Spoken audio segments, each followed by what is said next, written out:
This Did You Note video features a reading from an open source book. All content is either in the public domain or shared under a license allowing public distribution. No copyright infringement is intended, and this content is for educational and entertainment purposes only.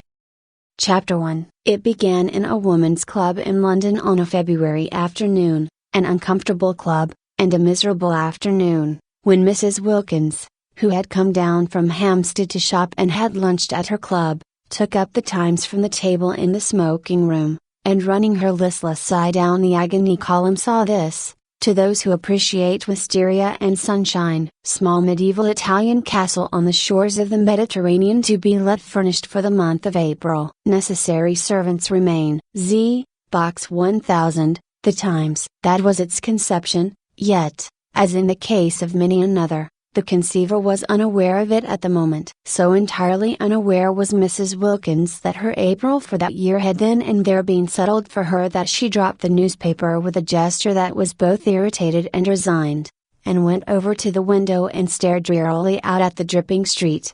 Not for her were medieval castles, even those that are specially described as small. Not for her the shores in April of the Mediterranean, and the wisteria and sunshine. Such delights were only for the rich. Yet the advertisement had been addressed to persons who appreciate these things, so that it had been, anyhow, addressed to her, for she certainly appreciated them, more than anybody knew, more than she had ever told. But she was poor. In the whole world she possessed of her very own only £90, saved from year to year, put by carefully pound by pound, out of her dress allowance. She had scraped this sum together at the suggestion of her husband as a shield and refuge against a rainy day. Her dress allowance, given her by her father, was £100 a year, so that Mrs. Wilkins's clothes were what her husband, urging her to save, called modest and becoming, and her acquaintance to each other, when they spoke of her at all, which was seldom for she was very negligible, called a perfect sight.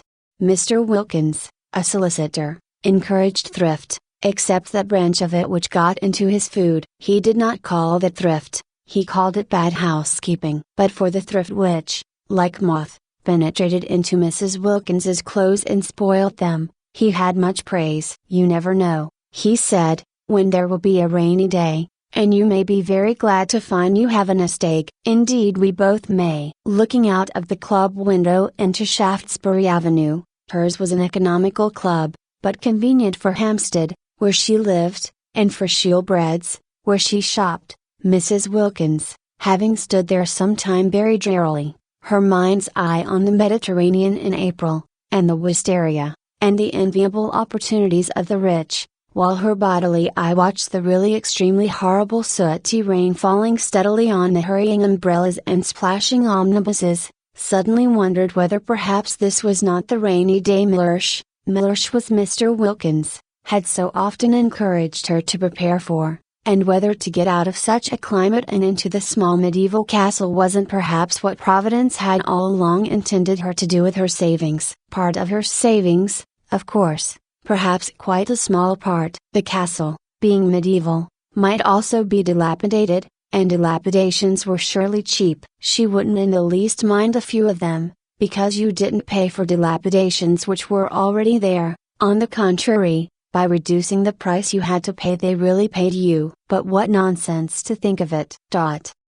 She turned away from the window with the same gesture of mingled irritation and resignation with which she had laid down the Times, and crossed the room towards the door with the intention of getting her mackintosh and umbrella and fighting her way into one of the overcrowded omnibuses and going to Shoolbred's on her way home and buying some soles from Mellersh's dinner. Mellersh was difficult with fish and liked only soles, except salmon. When she beheld Mrs. Arbuthnot, a woman she knew by sight as also living in Hampstead and belonging to the club, sitting at the table in the middle of the room on which the newspapers and magazines were kept, absorbed, in her turn, in the first page of the Times.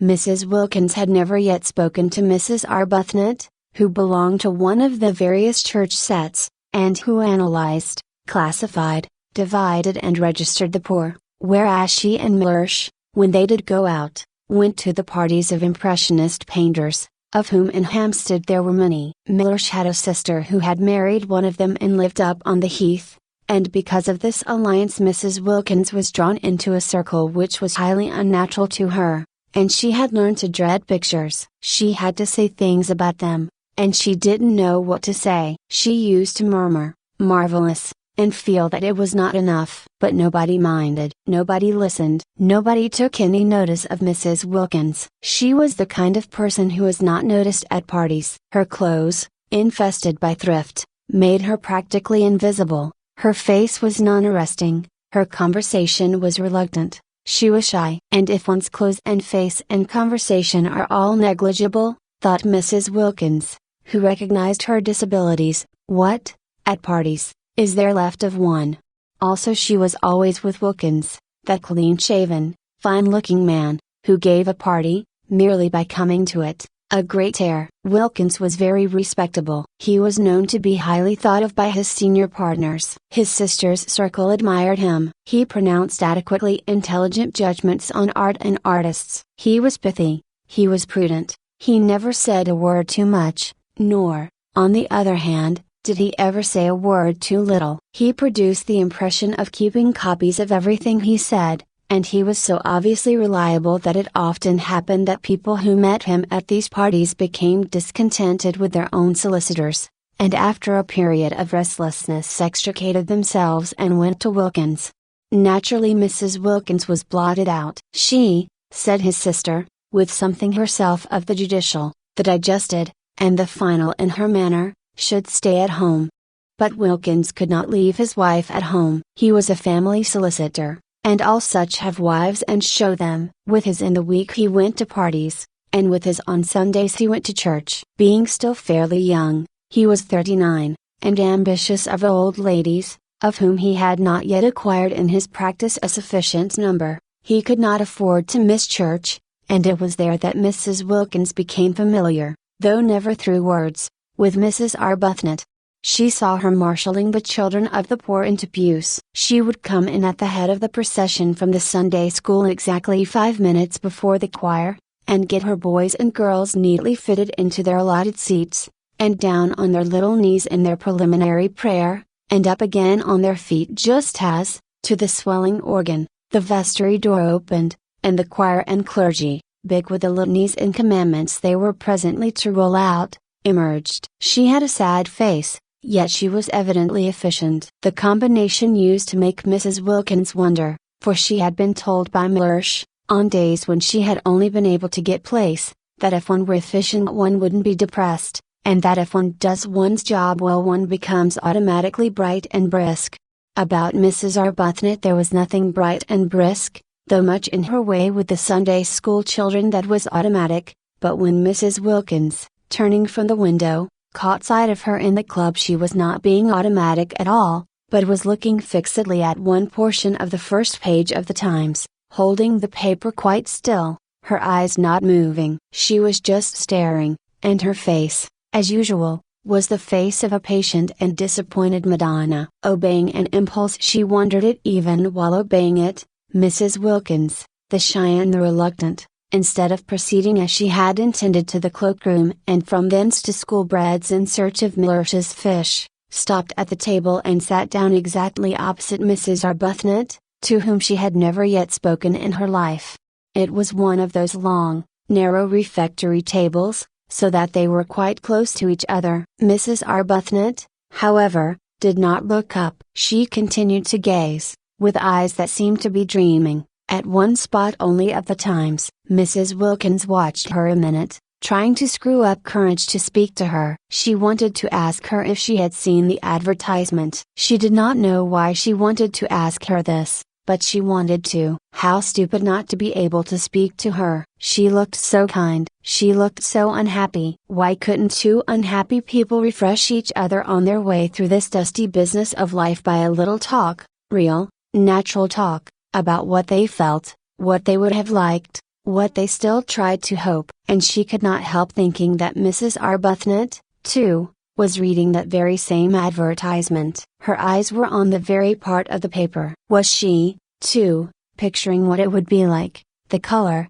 the fragrance, the light, the soft lapping of the sea among little hot rocks, color, fragrance, light, sea, instead of Shaftesbury Avenue, and the wet omnibuses, and the fish department at Shoolbred's, and the tube to Hampstead, and dinner, and tomorrow the same and the day after the same and always the same.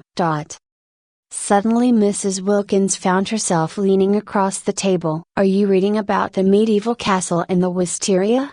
she heard herself asking. Naturally Mrs. Arbuthnot was surprised, but she was not half so much surprised as Mrs. Wilkins was at herself for asking. Mrs. Arbuthnot had not yet to her knowledge set eyes on the shabby, lank, loosely put together figure sitting opposite her, with its small freckled face and big gray eyes almost disappearing under a smashed down wet weather hat, and she gazed at her a moment without answering. She was reading about the medieval castle in the wisteria, or rather had read about it 10 minutes before, and since then had been lost in dreams, of light, of color, of fragrance, of the soft lapping of the sea among little hot rocks.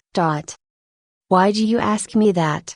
she said in her grave voice, for her training of and by the poor had made her grave and patient. Mrs. Wilkins flushed and looked excessively shy and frightened. "Oh, only because I saw it too, and I thought somehow," she stammered. Whereupon Mrs. Arbuthnot, her mind being used to getting people into lists and divisions, from habit considered, as she gazed thoughtfully at Mrs. Wilkins, under what heading, supposing she had to classify her, she could most properly be put. "And I know you by sight," went on Mrs. Wilkins, who, like all the shy, once she was started plunged on, frightening herself to more and more speech by the sheer sound of what she had said lest in her ears. "Every Sunday, I see you every Sunday in church." "In church?" echoed Mrs. Arbuthnot. "And this seems such a wonderful thing, this advertisement about the wisteria," and, Mrs. Wilkins, who must have been at least 30, broke off and wriggled in her chair with the movement of an awkward and embarrassed schoolgirl.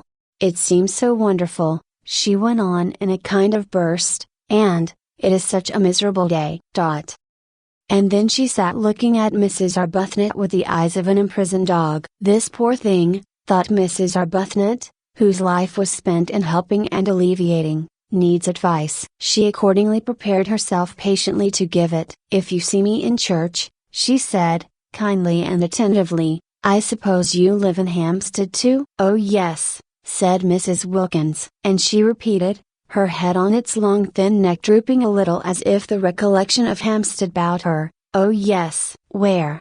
asked Mrs. Arbuthnot, who, when advice was needed, naturally first proceeded to collect the facts. But Mrs. Wilkins, laying her hand softly and caressingly on the part of the Times where the advertisement was, as though the mere printed words of it were precious, only said, "Perhaps that's why this seems so wonderful." "No, I think that's wonderful anyhow," said Mrs. Arbuthnot, forgetting facts and faintly sighing. "Then you were reading it?" "Yes," said Mrs. Arbuthnot, her eyes going dreamy again. "Wouldn't it be wonderful?"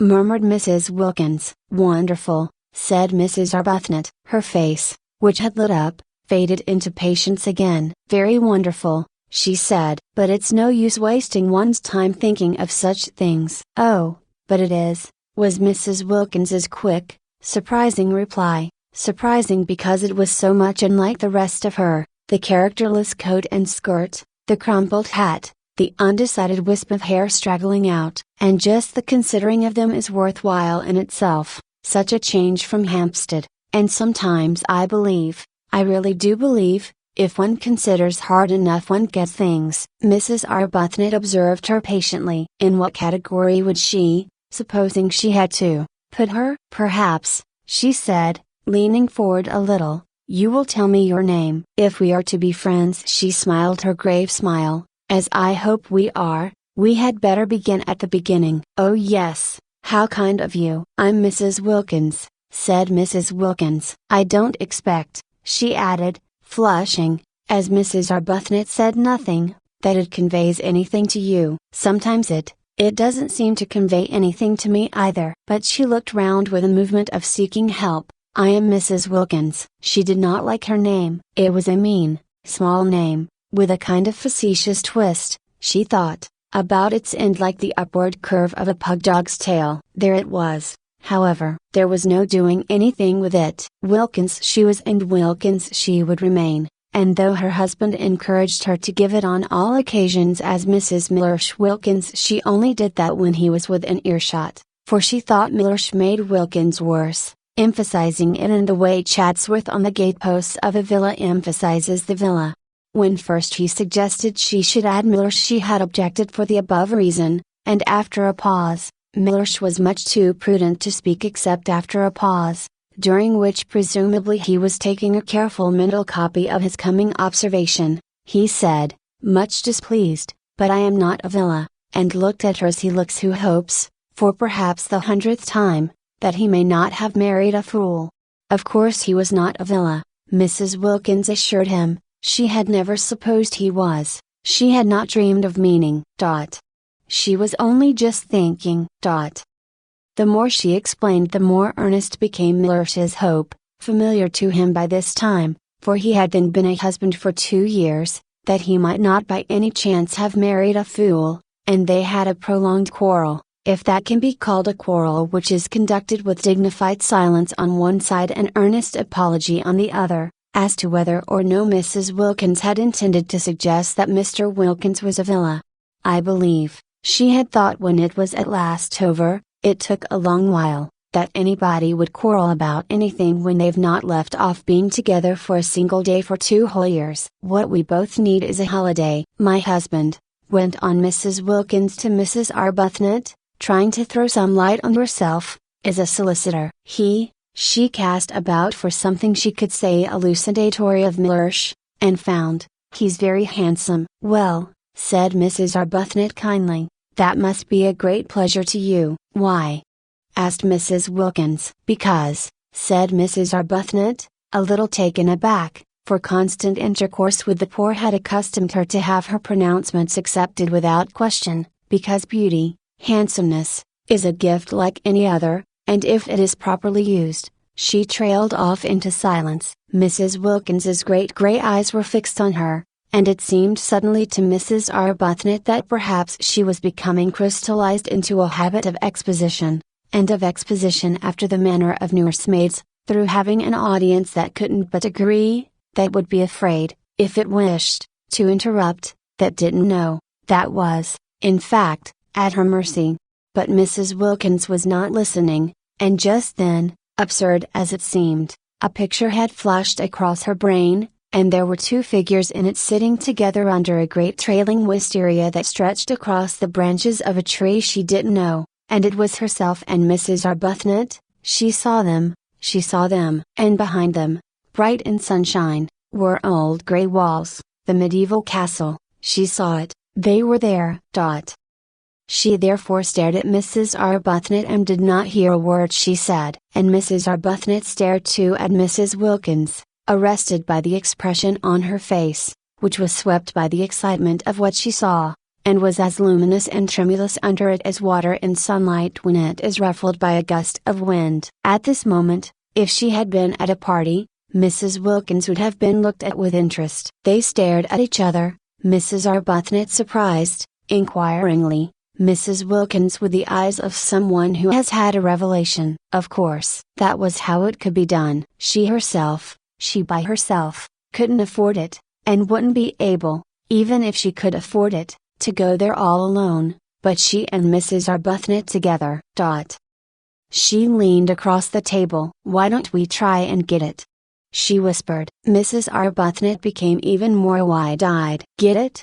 She repeated. Yes, said Mrs. Wilkins, still as though she were afraid of being overheard. Not just sit here and say how wonderful, and then go home to Hampstead without having put out a finger. Go home just as usual and see about the dinner and the fish just as we've been doing for years and years and will go on doing for years and years. In fact, said Mrs. Wilkins, flushing to the roots of her hair, for the sound of what she was saying, of what was coming pouring out, frightened her, and yet she couldn't stop. I see no end to it. There is no end to it. So that there ought to be a break, there ought to be intervals, in everybody's interests. Why? It would really be being unselfish to go away and be happy for a little, because we would come back so much nicer. You see, after a bit everybody needs a holiday. But, how do you mean, get it?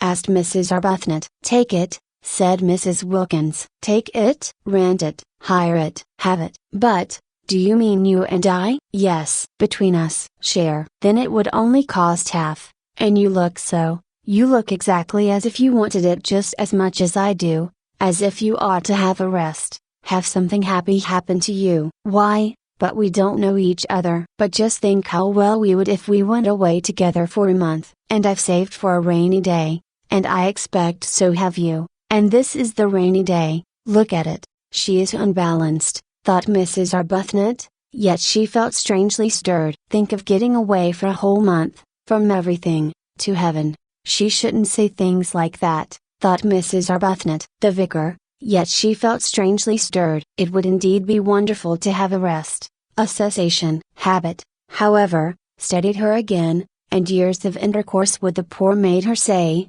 with a slight though sympathetic superiority of the explainer, but then, you see, heaven isn't somewhere else. It is here and now. We are told so. She became very earnest, just as she did when trying patiently to help and enlighten the poor. Heaven is within us, she said in her gentle low voice. We are told that on the very highest authority. And you know the lines about the kindred points, don't you? Oh yes, I know them, interrupted Mrs. Wilkins impatiently. The kindred points of heaven and home, continued Mrs. Arbuthnot, who was used to finishing her sentences. Heaven is in our home. It isn't, said Mrs. Wilkins, again surprisingly. Mrs. Arbuthnot was taken aback. Then she said gently, oh, but it is. It is there if we choose, if we make it. I do choose, and I do make it, and it isn't, said Mrs. Wilkins. Then Mrs. Arbuthnot was silent, for she too sometimes had doubts about homes. She sat and looked uneasily at Mrs. Wilkins,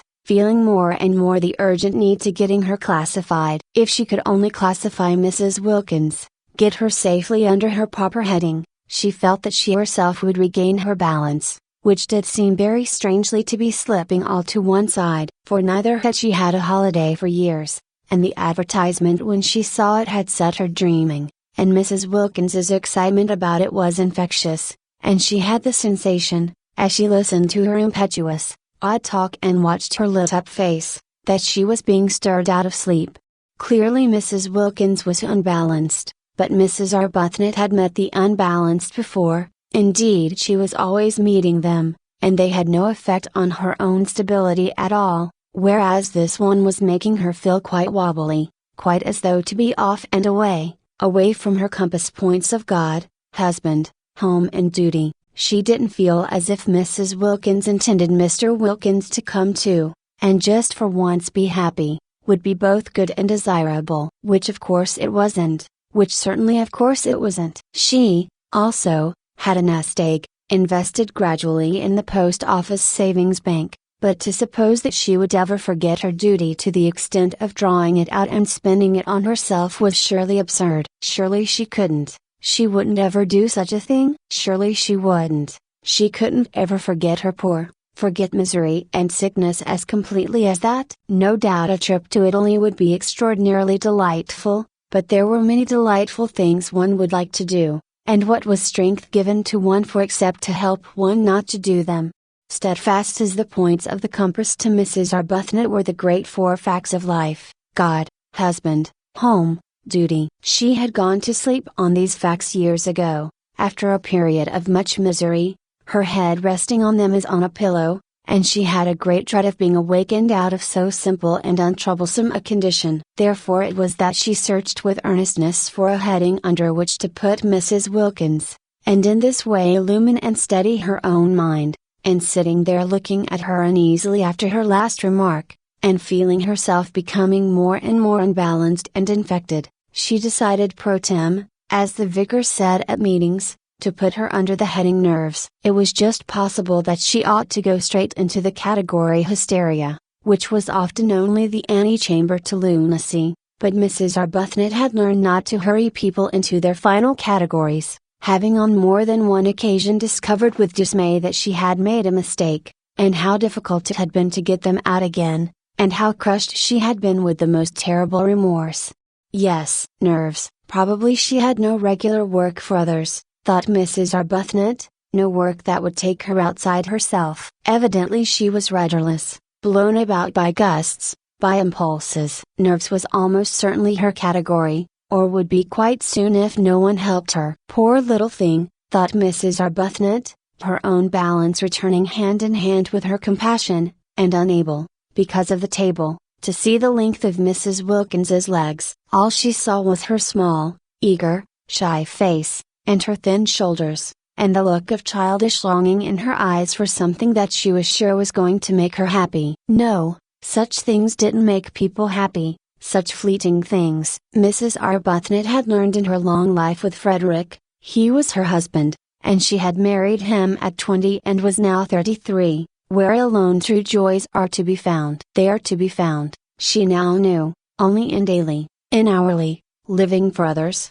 They are to be found only, hadn't she over and over again taken her disappointments and discouragements there, and come away comforted at the feet of God.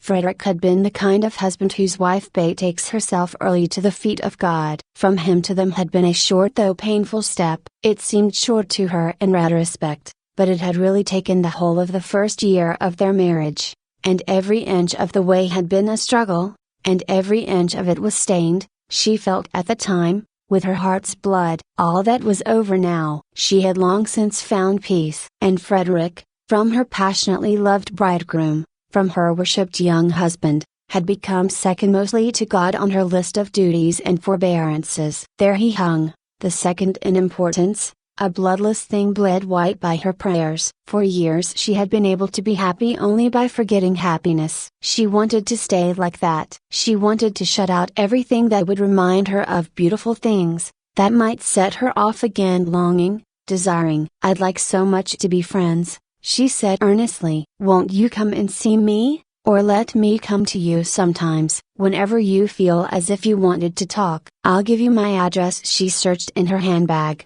"and then you won't forget." And she found a card and held it out. Mrs. Wilkins ignored the card. "It's so funny," said Mrs. Wilkins, just as if she had not heard her, "but I see us both, you and me, this April in the medieval castle." Mrs. Arbuthnot relapsed into uneasiness. "Do you?" she said, making an effort to stay balanced under the visionary gaze of the shining gray eyes. "Do you? Don't you ever see things in a kind of flash before they happen?" asked Mrs. Wilkins. "Never," said Mrs. Arbuthnot. She tried to smile. She tried to smile the sympathetic yet wise and tolerant smile with which she was accustomed to listen to the necessarily biased and incomplete views of the poor. She didn't succeed. The smile trembled out. "Of course," she said in a low voice, almost as if she were afraid the vicar and the savings bank were listening, "it would be most beautiful, even if it were wrong," said Mrs. Wilkins. "It would only be for a month." "That," began Mrs. Arbuthnot, quite clear as to the reprehensibleness of such a point of view, but Mrs. Wilkins stopped her before she could finish.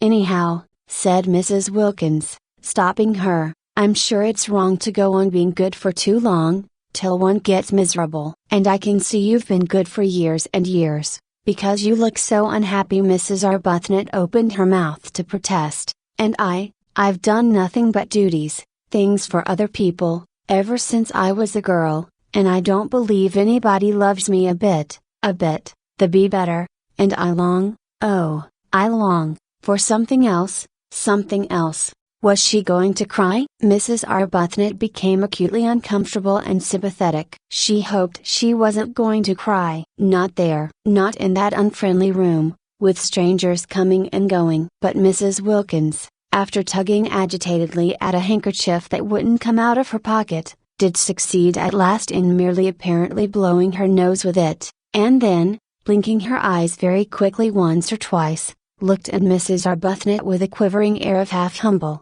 half frightened apology, and smiled. "Will you believe," she whispered, trying to steady her mouth, evidently dreadfully ashamed of herself, "that I've never spoken to anyone before in my life like this? I can't think, I simply don't know, What has come over me? It's the advertisement, said Mrs. Arbuthnot, nodding gravely. Yes, said Mrs. Wilkins, dabbing furtively at her eyes, and us both being so, she blew her nose again a little. Miserable. Chapter 2. Of course Mrs. Arbuthnot was not miserable. How could she be? She asked herself, when God was taking care of her ? But she let that pass for the moment unrepudiated, because of her conviction that here was another fellow creature in urgent need of her help, and not just boots and blankets and better sanitary arrangements this time, but the more delicate help of comprehension, of finding the exact right words. The exact right words, she presently discovered, after trying various ones about living for others, and prayer, and the peace to be found in placing oneself unreservedly in God's hands. To meet all these words Mrs. Wilkins had other words, incoherent and yet, for the moment at least, till one had had more time, difficult to answer. The exact right words were a suggestion that it would do no harm to answer the advertisement. Non-committal. Mere inquiry. And what disturbed Mrs. Arbuthnot about this suggestion was that she did not make it solely to comfort Mrs. Wilkins, she made it because of her own strange longing for the medieval castle. This was very disturbing. There she was, accustomed to direct, to lead, to advise, to support, except Frederick, she long since had learned to leave Frederick to God, being led herself, being influenced and thrown off her feet, by just an advertisement, by just an incoherent stranger. It was indeed disturbing. She failed to understand her sudden longing for what was, after all, self-indulgence, when for years no such desire had entered her heart. There's no harm in simply asking, she said in a low voice, as if the vicar and the savings bank and all her waiting and dependent poor were listening and condemning.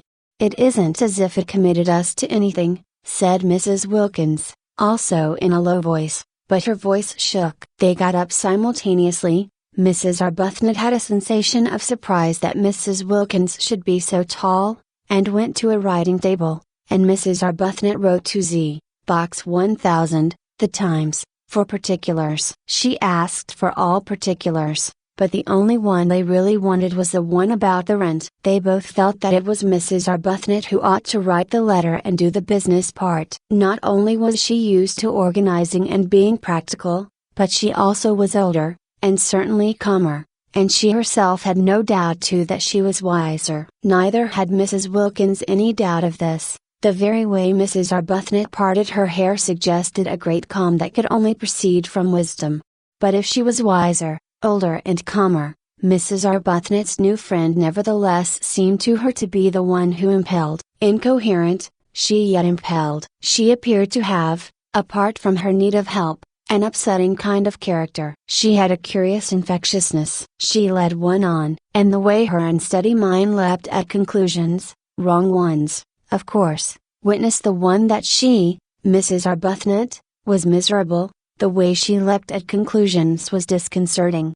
Whatever she was, however, and whatever her unsteadiness, Mrs. Arbuthnot found herself sharing her excitement and her longing, and when the letter had been posted in the letter box in the hall and actually was beyond getting back again, both she and Mrs. Wilkins felt the same sense of guilt.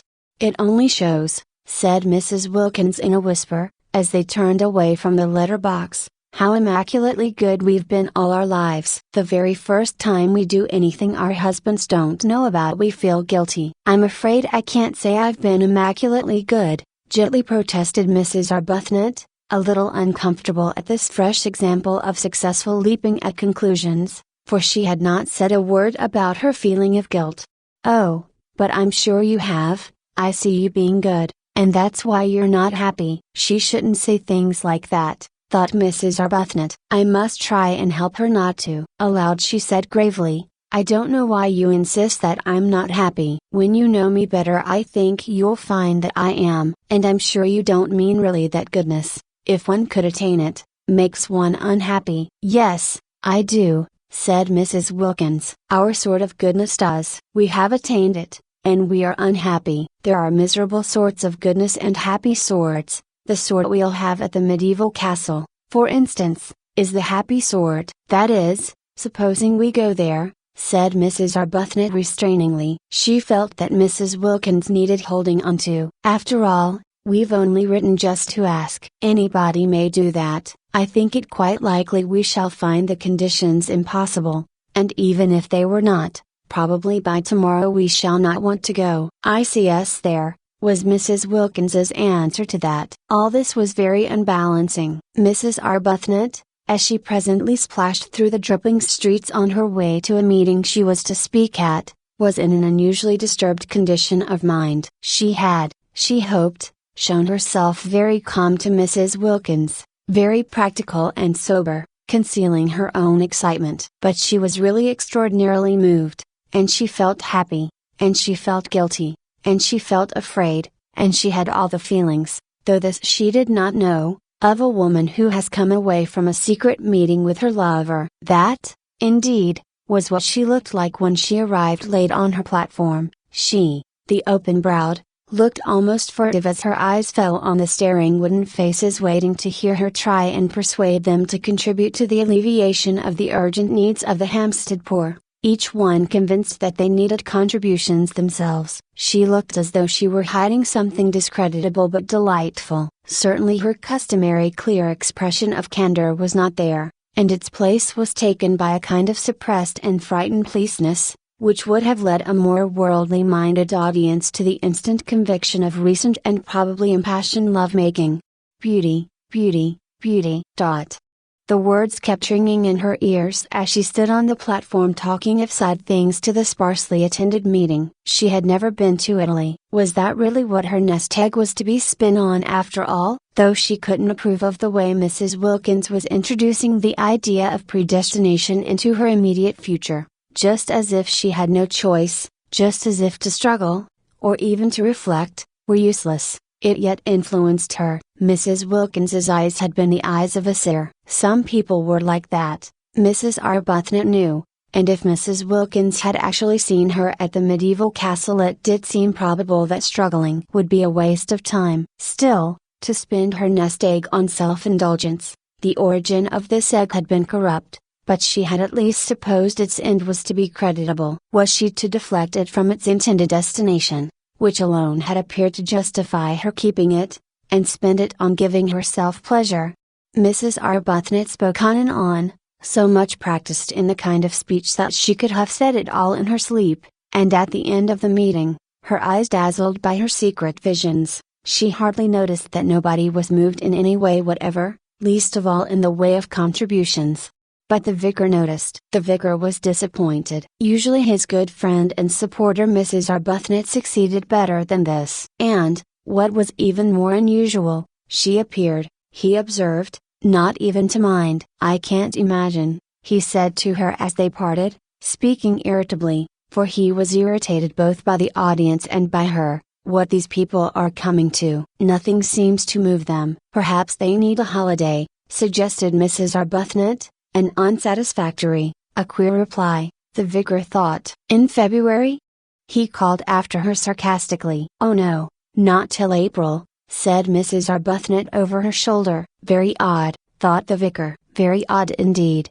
And he went home and was not perhaps quite Christian to his wife. That night in her prayers Mrs. Arbuthnot asked for guidance. She felt she ought really to ask, straight out and roundly, that the medieval castle should already have been taken by someone else and the whole thing thus be settled, but her courage failed her. Suppose her prayer were to be answered? No, she couldn't ask it, she couldn't risk it. And after all, she almost pointed this out to God, if she spent her present nest egg on a holiday she could quite soon accumulate another. Frederick pressed money on her, and it would only mean, while she rolled up a second egg, that for a time her contributions to the parish charities would be less. And then it could be the next nest egg whose original corruption would be purged away by the use to which it was finally put. For Mrs. Arbuthnot, who had no money of her own, was obliged to live on the proceeds of Frederick's activities, and her very nest egg was the fruit, posthumously ripened, of ancient sin. The way Frederick made his living was one of the standing distresses of her life. He wrote immensely popular memoirs, regularly, every year, of the mistresses of kings. There were in history numerous kings who had had mistresses, and there were still more numerous mistresses who had had kings, so that he had been able to publish a book of memoirs during each year of his married life. And even so there were great further piles of these ladies waiting to be dealt with. Mrs. Arbuthnot was helpless, whether she liked it or not. She was obliged to live on the proceeds. He gave her a dreadful sofa once, after the success of his Dewberry memoir, with swollen cushions and soft, receptive lap, and it seemed to her a miserable thing that there, in her very home, should flaunt this reincarnation of a dead old French sinner. Simply good, convinced that morality is the basis of happiness, the fact that she and Frederick should draw their sustenance from guilt, however much purged by the passage of centuries, was one of the secret reasons of her sadness. The more the memoir lady had forgotten herself, the more his book about her was read and the more free-handed he was to his wife, and all that he gave her was spent, after adding slightly to her nest egg, for she did hope and believe that some day people would cease to want to read of wickedness, and then Frederick would need supporting, on helping the poor. The parish flourished because, to take a handful at random, of the ill behavior of the ladies Dewberry, Monspan, Pompadour, Ninendelmclose, and even of learned Maintenon, the poor were the filter through which the money was passed, to come out. Mrs. Arbuthnot hoped, purified. She could do no more. She had tried in days gone by to think the situation out, to discover the exact right course for her to take, but had found it, as she had found Frederick, too difficult, and had left it, as she had left Frederick, to God. Nothing of this money was spent on her house or dress, those remained, except for the great soft sofa, austere. It was the poor who profited. Their very boots were stout with sins. But how difficult it had been. Mrs. Arbuthnot, groping for guidance, prayed about it to exhaustion. Ought she perhaps to refuse to touch the money, to avoid it as she would have avoided the sins which were its source? But then what about the parish's boots? She asked the vicar what he thought, and, through much delicate language, evasive and cautious, it did finally appear that he was for the boots. At least she had persuaded Frederick. When first he began his terrible successful career, he only began it after their marriage. When she married him he had been a blameless official attached to the library of the British Museum, to publish the memoirs under another name, so that she was not publicly branded. Hampstead read the books with glee, and had no idea that the writer lived in its midst. Frederick was almost unknown, even by sight, in Hampstead. He never went to any of its gatherings. Whatever it was he did in the way of recreation was done in London, but he never spoke of what he did or whom he saw. He might have been perfectly friendless for any mention he ever made of friends to his wife. Only the vicar knew where the money for the parish came from, and he regarded it, he told Mrs. Arbuthnot, as a matter of honor not to mention it. And at least her little house was not haunted by the loose-lived ladies, for Frederick did his work away from home. He had 2 rooms near the British Museum, which was the scene of his exhumations, and there he went every morning, and he came back long after his wife was asleep. Sometimes he did not come back at all. Sometimes she did not see him for several days together. Then he would suddenly appear at breakfast, having let himself in with his latchkey the night before, very jovial and good-natured and free-handed and glad if she would allow him to give her something. A well-fed man, contented with the world, a jolly, full-blooded, satisfied man. And she was always gentle, and anxious that his coffee should be as he liked it. He seemed very happy. Life, she often thought, however much one tabulated, was yet a mystery. There were always some people it was impossible to place. Frederick was one of them. He didn't seem to bear the remotest resemblance to the original Frederick. He didn't seem to have the least need of any of the things he used to say were so important and beautiful: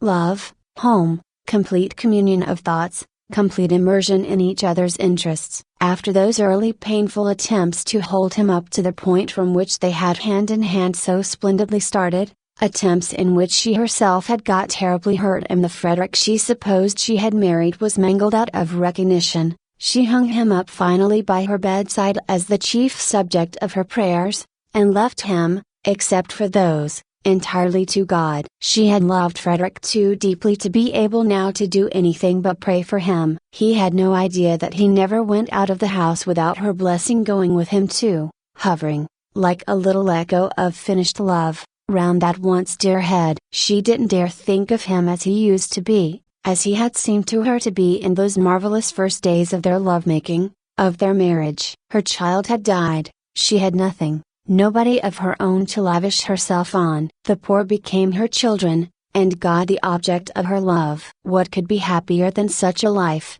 she sometimes asked herself, but her face, and particularly her eyes, continued sad. Perhaps when we're old. Perhaps when we are both quite old. She would think wistfully. Chapter 3. The owner of the medieval castle was an Englishman, a Mr. Briggs, who was in London at the moment and wrote that it had beds enough for 8 people, exclusive of servants, 3 sitting rooms, battlements, dungeons, and electric light. The rent was £60 for the month, the servants' wages were extra, and he wanted references. He wanted assurances that the second half of his rent would be paid, the first half being paid in advance, and he wanted assurances of respectability from a solicitor, or a doctor, or a clergyman. He was very polite in his letter, explaining that his desire for references was what was usual and should be regarded as a mere formality. Mrs. Arbuthnot and Mrs. Wilkins had not thought of references, and they had not dreamed a rent could be so high. In their minds had floated sums like 3 guineas a week, or less, seeing that the place was small and old. £60 for a single month. It staggered them. Before Mrs. Arbuthnot's eyes rose up boots, endless vistas, all the stout boots that £60 would buy, and besides the rent there would be the servants' wages, and the food, and the railway journeys out and home. While as for references, these did indeed seem a stumbling block. It did seem impossible to give any without making their plan more public than they had intended. They had both, even Mrs. Arbuthnot, lured for once away from perfect candor by the realization of the great saving of trouble and criticism an imperfect explanation would produce, they had both thought it would be a good plan to give out, each to her own circle, their circles being luckily distinct, that each was going to stay with a friend who had a house in Italy. It would be true as far as it went. Mrs. Wilkins asserted that it would be quite true, but Mrs. Arbuthnot thought it wouldn't be quite, and it was the only way, Mrs. Wilkins said, to keep Mellersh even approximately quiet. To spend any of her money just on the mere getting to Italy would cause him indignation. What he would say if he knew she was renting part of a medieval castle on her own account Mrs. Wilkins preferred not to think. It would take him days to say it all, and this although it was her very own money, and not a penny of it had ever been his. But I expect, she said, your husband is just the same. I expect all husbands are alike in the long run. Mrs. Arbuthnot said nothing, because her reason for not wanting Frederick to know was the exactly opposite one. Frederick would be only too pleased for her to go, he would not mind it in the very least, indeed, he would hail such a manifestation of self-indulgence and worldliness with an amusement that would hurt, and urge her to have a good time and not to hurry home with a crushing detachment. Far better, she thought, to be missed by Mellersh than to be sped by Frederick. To be missed, to be needed, from whatever motive, was, she thought, better than the complete loneliness of not being missed or needed at all. She therefore said nothing, and allowed Mrs. Wilkins to leap at her conclusions unchecked. But they did, both of them, for a whole day feel that the only thing to be done was to renounce the medieval castle, and it was in arriving at this bitter decision that they really realized how acute had been their longing for it. Then Mrs. Arbuthnot, whose mind was trained in the finding of ways out of difficulties, found a way out of the reference difficulty, and simultaneously Mrs. Wilkins had a vision revealing to her how to reduce the rent. Mrs. Arbuthnot's plan was simple, and completely successful. She took the whole of the rent in person to the owner, drawing it out of her savings bank. Again she looked furtive and apologetic, as if the clerk must know the money was wanted for purposes of self-indulgence, and, going up with the 6 £10 notes in her handbag to the address near the Brompton Oratory where the owner lived, presented them to him, waiving her right to pay only half. And when he saw her, and her parted hair and soft dark eyes and sober apparel, and heard her grave voice, he told her not to bother about writing round for those references. "It'll be all right," he said, scribbling a receipt for the rent. "Do sit down, won't you?" "Nasty day, isn't it? You'll find the old castle has lots of sunshine, whatever else it hasn't got. Husband going? Mrs. Arbuthnot, unused to anything but candor, looked troubled at this question and began to murmur inarticulately, and the owner at once concluded that she was a widow, a war one, of course, for other widows were old, and that he had been a fool not to guess it. "Oh, I'm sorry," he said, turning red right up to his fair hair. "I didn't mean, H.M.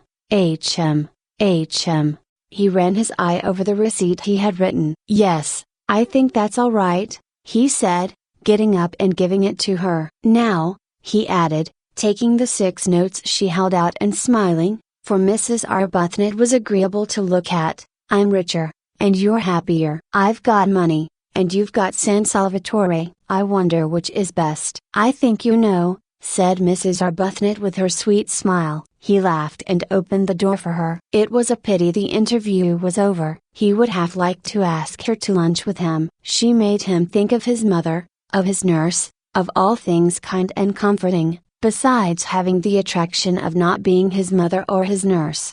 "I hope you'll like the old place," he said, holding her hand a minute at the door. The very feel of her hand, even through its glove, was reassuring. It was the sort of hand, he thought, that children would like to hold in the dark. "In April, you know, it's simply a mass of flowers. And then there's the sea. You must wear white. You'll fit in very well. There are several portraits of you there." "Portraits?" "Madonnas, you know. There's one on the stairs really exactly like you." Mrs. Arbuthnot smiled and said goodbye and thanked him. Without the least trouble, and at once she had got him placed in his proper category. He was an artist and of an effervescent temperament. She shook hands and left, and he wished she hadn't. After she was gone he supposed that he ought to have asked for those references, if only because she would think him so unbusinesslike not to, but he could as soon have insisted on references from a saint in a nimbus as from that grave, sweet lady.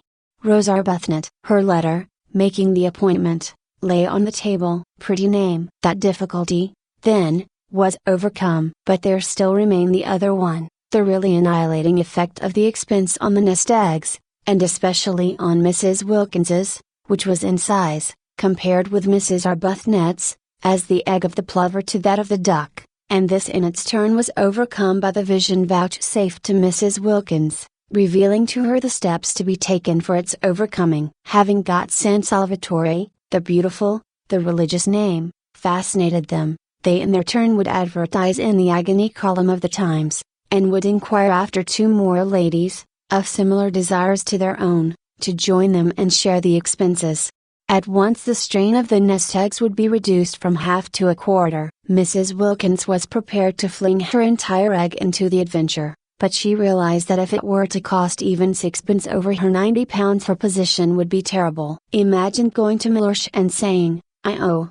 It would be awful enough if some day circumstances forced her to say, "I have no nest egg," but at least she would be supported in such a case by the knowledge that the egg had been her own. She therefore, though prepared to fling her last penny into the adventure, was not prepared to fling into it a single farthing that was not demonstrably her own, and she felt that if her share of the rent was reduced to £15 only, she would have a safe margin for the other expenses. Also they might economize very much on food, gather olives off their own trees and eat them, for instance, and perhaps catch fish. Of course, as they pointed out to each other, they could reduce the rent to an almost negligible sum by increasing the number of sharers. They could have 6 more ladies instead of 2 if they wanted to, seeing that there were 8 beds. But supposing the 8 beds were distributed in couples in 4 rooms, it would not be altogether what they wanted, to find themselves shut up at night with a stranger. Besides, they thought that perhaps having so many would not be quite so peaceful. After all, they were going to San Salvatore for peace and rest and joy, and 6 more ladies, especially if they got into one's bedroom, might a little interfere with that. However, there seemed to be only 2 ladies in England at that moment who had any wish to join them, for they had only 2 answers to their advertisement.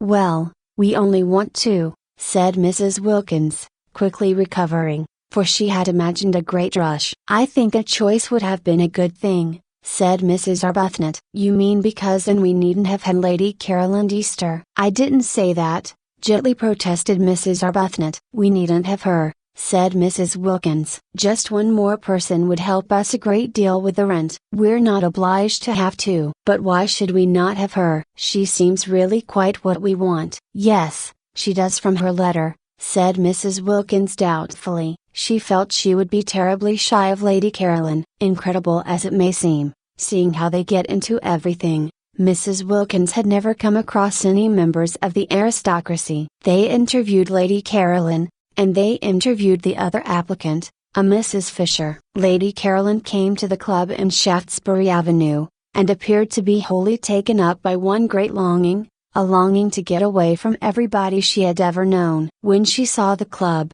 and Mrs. Arbuthnot, and Mrs. Wilkins, she was sure that here was exactly what she wanted. She would be in Italy, a place she adored. She would not be in hotels, places she loathed. She would not be staying with friends, persons she disliked, and she would be in the company of strangers who would never mention a single person she knew, for the simple reason that they had not, could not have, and would not come across them. She asked a few questions about the fourth woman, and was satisfied with the answers. Mrs. Fisher, of Prince of Wales Terrace, a widow. She too would be unacquainted with any of her friends. Lady Caroline did not even know where Prince of Wales Terrace was. "It's in London," said Mrs. Arbuthnot. "Is it?"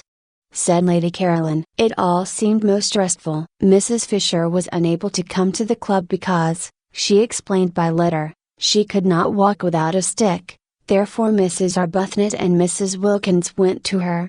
"But if she can't come to the club, how can she go to Italy?"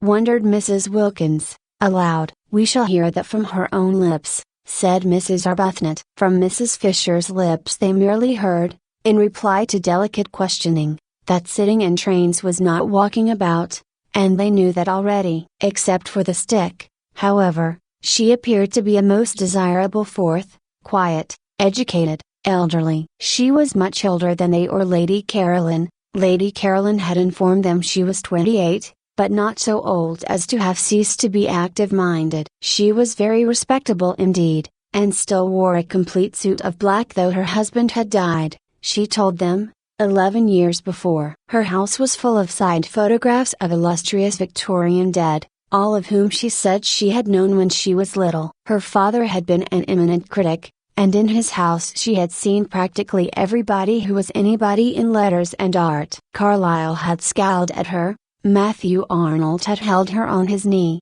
Tennyson had sonorously rallied her on the length of her pigtail. She animatedly showed them the photographs, hung everywhere on her walls, pointing out the signatures with her stick, and she neither gave any information about her own husband nor asked for any about the husbands of her visitors, which was the greatest comfort. Indeed, she seemed to think that they also were widows, for on inquiring who the fourth lady was to be, and being told it was a Lady Caroline Easter, she said, "Is she a widow too?" And on their explaining that she was not, because she had not yet been married, observed with abstracted amiability, "All in good time." But Mrs. Fisher's very abstractedness, and she seemed to be absorbed chiefly in the interesting people she used to know and in their memorial photographs, and quite a good part of the interview was taken up by reminiscent anecdotes of Carlyle, Meredith, Matthew Arnold, Tennyson, and a host of others. Her very abstractedness was a recommendation. She only asked, she said, to be allowed to sit quiet in the sun and remember. That was all Mrs. Arbuthnot and Mrs. Wilkins asked of their sharers. It was their idea of a perfect sharer that she should sit quiet in the sun and remember, rousing herself on Saturday evenings sufficiently to pay her share. Mrs. Fisher was very fond, too, she said, of flowers, and once when she was spending a weekend with her father at Box Hill, who lived at Box Hill, interrupted Mrs. Wilkins, who hung on Mrs. Fisher's reminiscences, intensely excited by meeting somebody who had actually been familiar with all the really and truly and undoubtedly great, actually seen them, heard them talking, touched them. Mrs. Fisher looked at her over the top of her glasses in some surprise. Mrs. Wilkins, in her eagerness to tear the heart out quickly of Mrs. Fisher's reminiscences, afraid that at any moment Mrs. Arbuthnot would take her away and she wouldn't have heard half, had already interrupted several times with questions which appeared ignorant to Mrs. Fisher. "Meredith, of course," said Mrs. Fisher rather shortly. "I remember a particular weekend," she continued. "My father often took me, but I always remember this weekend particularly. Did you know Keats?" Eagerly interrupted Mrs. Wilkins. Mrs. Fisher, after a pause, said with subacid reserve that she had been unacquainted with both Keats and Shakespeare. "Oh, of course, how ridiculous of me!" cried Mrs. Wilkins, flushing scarlet. "It's because," she floundered, "it's because the immortals somehow still seem alive, don't they, as if they were here, going to walk into the room in another minute, and one forgets they are dead. In fact, one knows perfectly well that they're not dead, not nearly so dead as you and I even now," she assured Mrs. Fisher, who observed her over the top of her glasses. "I thought I saw Keats the other day," Mrs. Wilkins incoherently proceeded, driven on by Mrs. Fisher's look over the top of her glasses. "In Hampstead, crossing the road in front of that house, you know, the house where he lived. Mrs. Arbuthnot said they must be going. Mrs. Fisher did nothing to prevent them." "I really thought I saw him," protested Mrs. Wilkins, appealing for belief first to one and then to the other while waves of color passed over her face, and totally unable to stop because of Mrs. Fisher's glasses and the steady eyes looking at her over their tops. "I believe I did see him. He was dressed in a—" Even Mrs. Arbuthnot looked at her now, and in her gentlest voice said they would be late for lunch. It was at this point that Mrs. Fisher asked for references. She had no wish to find herself shut up for 4 weeks with somebody who saw things. It is true that there were 3 sitting rooms, besides the garden and the battlements at San Salvatore, so that there would be opportunities of withdrawal from Mrs. Wilkins, but it would be disagreeable to Mrs. Fisher, for instance, if Mrs. Wilkins were suddenly to assert that she saw Mr. Fisher. Mr. Fisher was dead, let him remain so. She had no wish to be told he was walking about the garden. The only reference she really wanted, for she was much too old and firmly seated in her place in the world for questionable associates to matter to her, was one with regard to Mrs. Wilkins's health. Was her health quite normal? Was she an ordinary, everyday, sensible woman? Mrs. Fisher felt that if she were given even one address she would be able to find out what she needed. So she asked for references, and her visitors appeared to be so much taken aback. Mrs. Wilkins, indeed, was instantly sobered, that she added, "It is usual." Mrs. Wilkins found her speech first. "But," she said, "aren't we the ones who ought to ask for some from you?" And this seemed to Mrs. Arbuthnot to the right attitude. Surely it was they who were taking Mrs. Fisher into their party, and not Mrs. Fisher who was taking them into it? For answer Mrs. Fisher, leaning on her stick, went to the writing table and in a firm hand wrote down 3 names and offered them to Mrs. Wilkins, and the names were so respectable, they were so momentous, they were so nearly august, that just to read them was enough. The President of the Royal Academy, the Archbishop of Canterbury, and the Governor of the Bank of England, who would dare disturb such personages in their meditations with inquiries as to whether a female friend of theirs was all she should be. "They have known me since I was little," said Mrs. Fisher. "Everybody seemed to have known Mrs. Fisher since or when she was little." "I don't think references are nice things at all between ordinary decent women," burst out Mrs. Wilkins, made courageous by being, as she felt, at bay, for she very well knew that the only reference she could give without getting into trouble was Shielbread, and she had little confidence in that, as it would be entirely based on Miller's fish. "We're not business people. We needn't distrust each other," and Mrs. Arbuthnot said, with a dignity that yet was sweet, "I'm afraid references do bring an atmosphere into our holiday plan that isn't quite what we want. And I don't think we'll take yours up or give you any ourselves, so that I suppose you won't wish to join us." And she held out her hand in goodbye. Then Mrs. Fisher, her gaze diverted to Mrs. Arbuthnot, who inspired trust and liking even in tube officials, felt that she would be idiotic to lose the opportunity of being in Italy in the particular conditions offered, and that she and this calm-browed woman between them would certainly be able to curb the other one when she had her attacks. So she said, taking Mrs. Arbuthnot's offered hand. "Very well, I waive references." She waived references. The two, as they walked to the station in Kensington High Street, could not help thinking that this way of putting it was lofty. Even Mrs. Arbuthnot, spendthrift of excuses for lapses, thought Mrs. Fisher might have used other words, and Mrs. Wilkins, by the time she got to the station, and the walk and the struggle on the crowded pavement with other people's umbrellas had warmed her blood, actually suggested waiving Mrs. Fisher.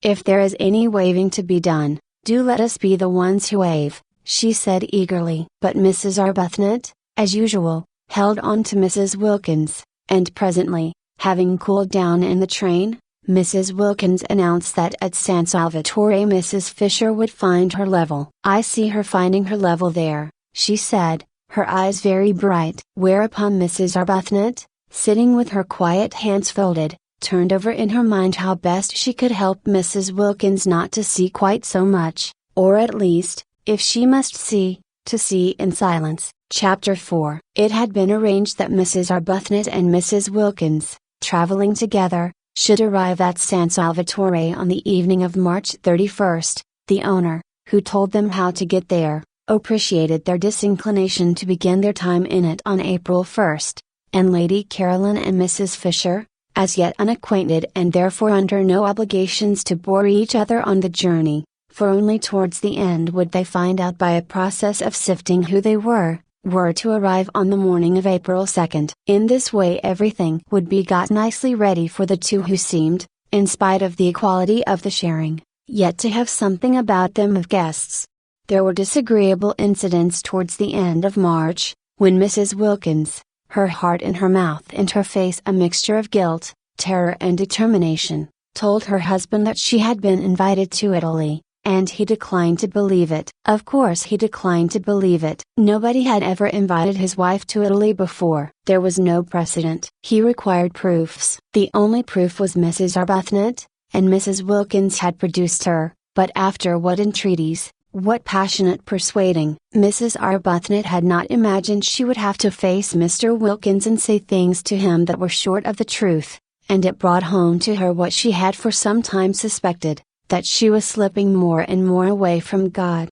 Indeed, the whole of March was filled with unpleasant, anxious moments. It was an uneasy month. Mrs. Arbuthnot's conscience, made supersensitive by years of pampering, could not reconcile what she was doing with its own high standard of what was right. It gave her little peace. It nudged her at her prayers. It punctuated her entreaties for divine guidance with disconcerting questions, such as, "Are you not a hypocrite? Do you really mean that? Would you not, frankly, be disappointed if that prayer were granted?" The prolonged wet, raw weather was on the side too of her conscience, producing far more sickness than usual among the poor. They had bronchitis, they had fevers, there was no end to the distress. And here she was going off, spending precious money on going off, simply and solely to be happy. One woman being happy, and these piteous multitudes. She was unable to look the vicar in the face. He did not know, nobody knew, what she was going to do, and from the very beginning she was unable to look anybody in the face. She excused herself from making speeches appealing for money. How could she stand up and ask people for money when she herself was spending so much on her own selfish pleasure? Nor did it help her or quiet her that, having actually told Frederick, in her desire to make up for what she was squandering, that she would be grateful if he would let her have some money, he instantly gave her a check for £100. He asked no questions. She was scarlet. He looked at her a moment and then looked away. It was a relief to Frederick that she should take some money. She gave it all immediately to the organization she worked with, and found herself more tangled in doubts than ever. Mrs. Wilkins, on the contrary, had no doubts. She was quite certain that it was a most proper thing to have a holiday, and altogether right and beautiful to spend one's own hard-collected savings on being happy. "Think how much nicer we shall be when we come back," she said to Mrs. Arbuthnot, encouraging that pale lady. No, Mrs. Wilkins had no doubts, but she had fears, and March was for her too an anxious month, with the unconscious Mr. Wilkins coming back daily to his dinner and eating his fish in the silence of imagined security. Also, things happen so awkwardly. It really is astonishing how awkwardly they happen. Mrs. Wilkins, who was very careful all this month to give Mellersh only the food he liked, buying it and hovering over its cooking with a zeal more than common, succeeded so well that Mellersh was pleased, definitely pleased, so much pleased that he began to think that he might, after all, have married the right wife instead of, as he had frequently suspected, the wrong one. The result was that on the third Sunday in the month, Mrs. Wilkins had made up her trembling mind that on the fourth Sunday, there being 5 in that March and it being on the 5th of them that she and Mrs. Arbuthnot were to start, she would tell Mellersh of her invitation, on the third Sunday. Then, after a very well-cooked lunch in which the Yorkshire pudding had melted in his mouth and the apricot tart had been so perfect that he ate it all, Mellersh, smoking his cigar by the brightly burning fire the while hail gusts banged on the window, said, "I am thinking of taking you to Italy for Easter." And paused for her astounded and grateful ecstasy. None came. The silence in the room, except for the hail hitting the windows and the gay roar of the fire, was complete. Mrs. Wilkins could not speak. She was dumbfounded. The next Sunday was the day she had meant to break her news to him, and she had not yet even prepared the form of words in which she would break it. Mr. Wilkins, who had not been abroad since before the war, and was noticing with increasing disgust, as week followed week of wind and rain, the peculiar persistent vileness of the weather, had slowly conceived a desire to get away from England for Easter. He was doing very well in his business. He could afford a trip. Switzerland was useless in April. There was a familiar sound about Easter in Italy. To Italy he would go, and as it would cause comment if he did not take his wife, take her he must. Besides, she would be useful. A second person was always useful in a country whose language one did not speak, for holding things, for waiting with the luggage. He had expected an explosion of gratitude and excitement. The absence of it was incredible. She could not, he concluded, have heard. Probably she was absorbed in some foolish daydream. It was regrettable how childish she remained. He turned his head, their chairs were in front of the fire, and looked at her. She was staring straight into the fire, and it was no doubt the fire that made her face so red. "I am thinking," he repeated, raising his clear, cultivated voice and speaking with acerbity, for inattention at such a moment was deplorable, "of taking you to Italy for Easter." "Did you not hear me?" Yes, she had heard him, and she had been wondering at the extraordinary coincidence, really most extraordinary. She was just going to tell him how she had been invited. A friend had invited her. Easter, too. Easter was in April, wasn't it? Her friend had a house there. In fact, Mrs. Wilkins, driven by terror, guilt and surprise, had been more incoherent if possible than usual. It was a dreadful afternoon. Mellersh, profoundly indignant, besides having his intended treat coming back on him like a blessing to roost, cross-examined her with the utmost severity. He demanded that she refuse the invitation. He demanded that, since she had so outrageously accepted it without consulting him, she should write and cancel her acceptance. Finding himself up against an unsuspected, shocking rock of obstinacy in her, he then declined to believe she had been invited to Italy at all. He declined to believe in this Mrs. Arbuthnot, of whom till that moment he had never heard, and it was only when the gentle creature was brought round, with such difficulty, with such a desire on her part to throw the whole thing up rather than tell Mr. Wilkins less than the truth, and herself endorsed his wife's statements, that he was able to give them credence. He could not but believe Mrs. Arbuthnot. She produced the precise effect on him that she did on tube officials. She hardly needed to say anything. But that made no difference to her conscience, which knew and would not let her forget that she had given him an incomplete impression. "Do you," asked her conscience, "see any real difference between an incomplete impression and a completely stated lie?" God sees none. The remainder of March was a confused bad dream. Both Mrs. Arbuthnot and Mrs. Wilkins were shattered, try as they would not to. Both felt extraordinarily guilty, and when on the morning of the 30th they did finally get off, there was no exhilaration about the departure, no holiday feeling at all. "We've been too good, much too good," Mrs. Wilkins kept on murmuring as they walked up and down the platform at Victoria, having arrived there an hour before they need have. And that's why we feel as though we're doing wrong. We're browbeaten. We're not any longer real human beings. Real human beings aren't ever as good as we've been. Oh, she clenched her thin hands. To think that we ought to be so happy now, here on the very station, actually starting, and we're not. And it's being spoiled for us just simply because we've spoiled them. What have we done? What have we done? I should like to know, she inquired of Mrs. Arbuthnot indignantly, except for once want to go away by ourselves and have a little rest from them. Mrs. Arbuthnot, patiently pacing, did not ask who she meant by them, because she knew Mrs. Wilkins meant their husbands, persisting in her assumption that Frederick was as indignant as Mellersh over the departure of his wife, whereas Frederick did not even know his wife had gone. Mrs. Arbuthnot, always silent about him, had said nothing of this to Mrs. Wilkins. Frederick went too deep into her heart for her to talk about him. He was having an extra bout of work finishing another of those dreadful books, and had been away practically continually the last few weeks, and was away when she left. Why should she tell him beforehand? Sure as she so miserably was that he would have no objection to anything she did, she merely wrote him a note and put it on the hall table ready for him if and when he should come home. She said she was going for a month's holiday as she needed a rest and she had not had one for so long, and that Gladys, the efficient parlor maid, had orders to see to his comforts. She did not say where she was going, there was no reason why she should. He would not be interested, he would not care. The day was wretched, blustering and wet, the crossing was atrocious, and they were very sick. But after having been very sick, just to arrive at Calais and not be sick was happiness,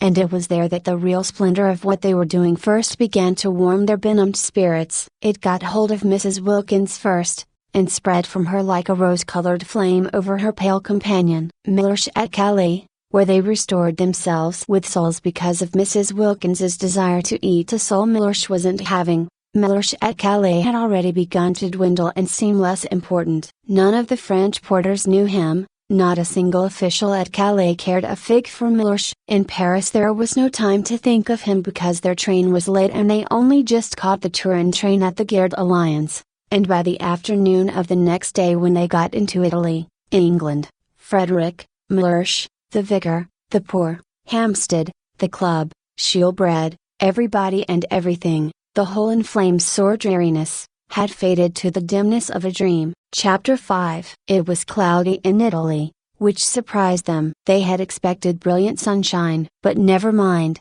it was Italy, and the very clouds looked fat. Neither of them had ever been there before. Both gazed out of the windows with rapt faces. The hours flew as long as it was daylight, and after that there was the excitement of getting nearer, getting quite near, getting there. At Genoa it had begun to rain. Genoa. Imagine actually being at Genoa, seeing its name written up in the station just like any other name. At Nervi it was pouring, and when at last towards midnight, for again the train was late, they got to Mezzago, the rain was coming down in what seemed solid sheets. But it was Italy. Nothing it did could be bad. The very rain was different. Straight rain, falling properly onto one's umbrella, not that violently blowing English stuff that got in everywhere. And it did leave off, and when it did, behold the earth would be strewn with roses. Mr. Briggs, San Salvatore's owner, had said, "You get out at Mezzago, and then you drive." But he had forgotten what he amply knew, that trains in Italy are sometimes late. And he had imagined his tenants arriving at Mezzago at 8 o'clock and finding a string of flies to choose from.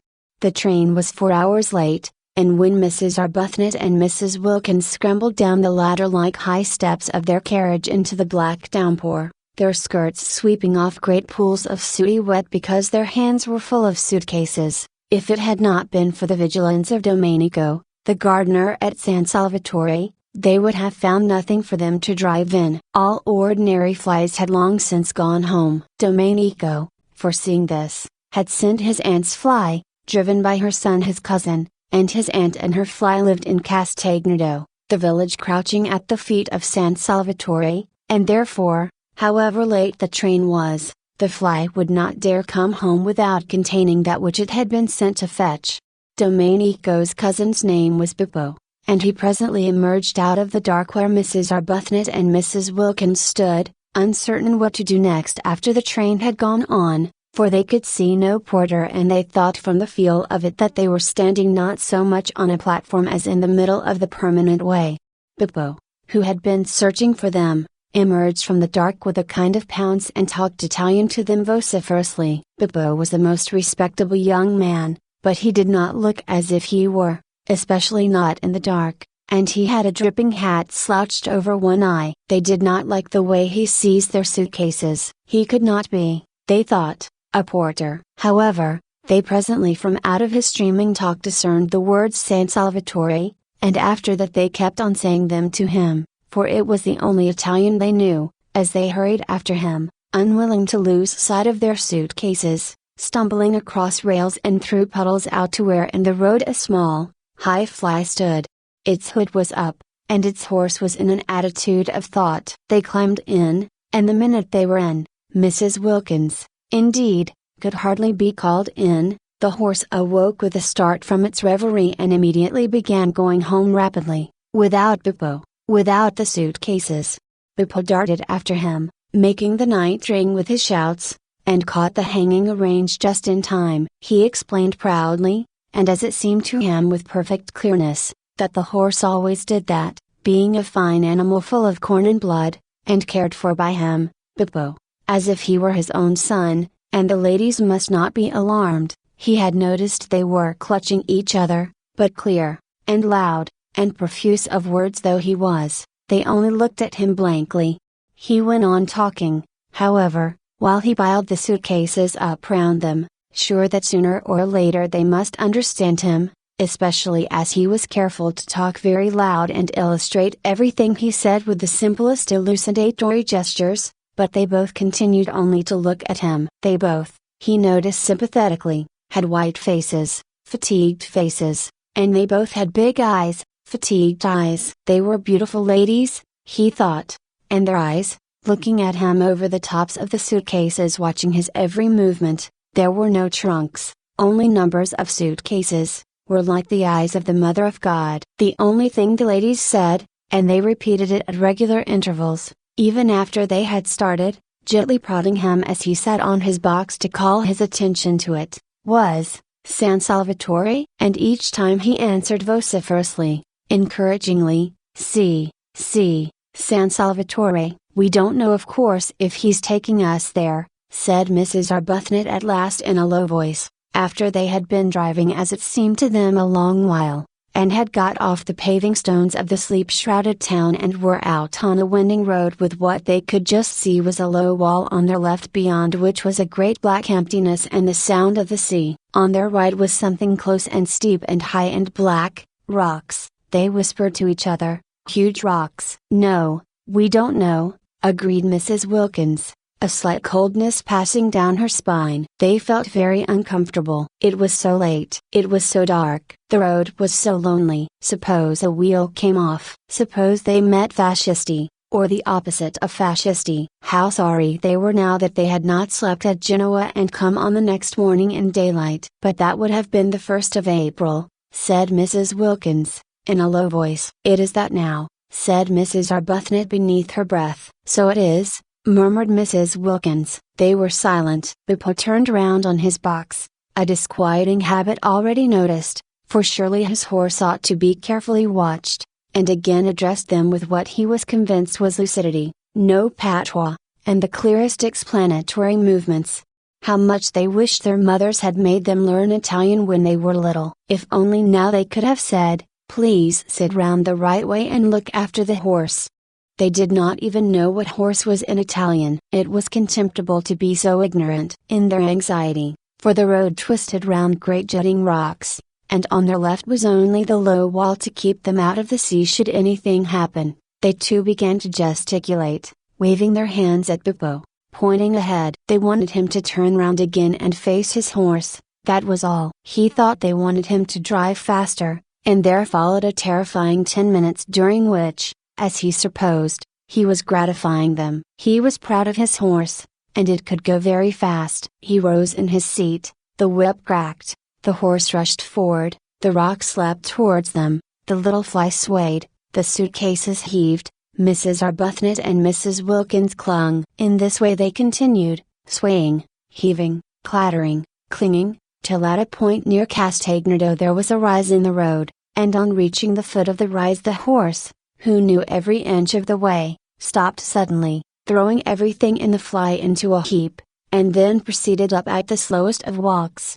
Beppo twisted himself round to receive their admiration, laughing with pride, and his horse. There was no answering laugh from the beautiful ladies. Their eyes, fixed on him, seemed bigger than ever, and their faces against the black of the night showed milky. But here at least, once they were up the slope, were houses. The rocks left off, and there were houses, the low wall left off, and there were houses, the sea shrunk away, and the sound of it ceased, and the loneliness of the road was finished. No lights anywhere, of course, nobody to see them pass, and yet Beppo, when the houses began, after looking over his shoulder and shouting Castagnedo at the ladies, once more stood up and cracked his whip and once more made his horse dash forward.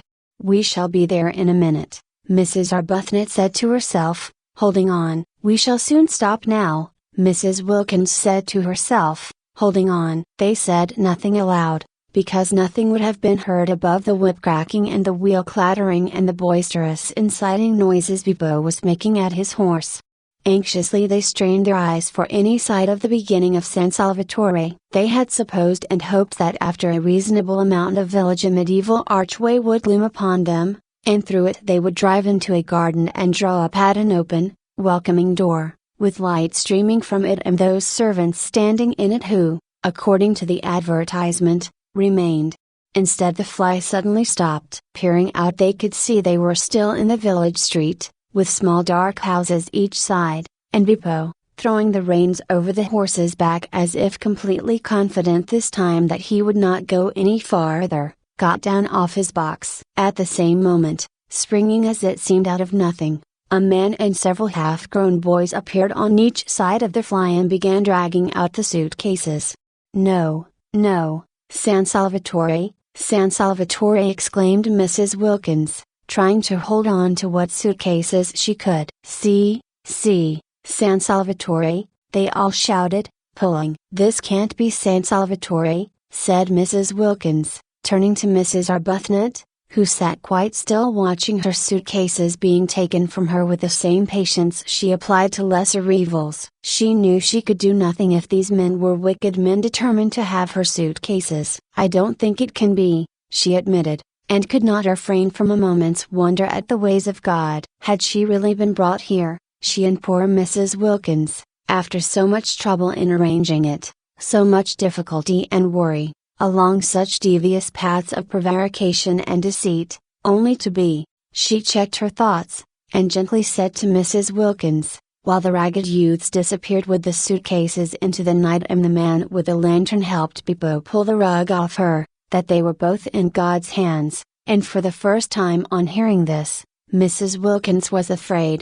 There was nothing for it but to get out. Useless to try to go on sitting and the fly repeating San Salvatore, every time they said it, and their voices each time were fainter. Beppo and the other man merely echoed it in a series of loud shouts. If only they had learned Italian when they were little. If only they could have said, "We wish to be driven to the door."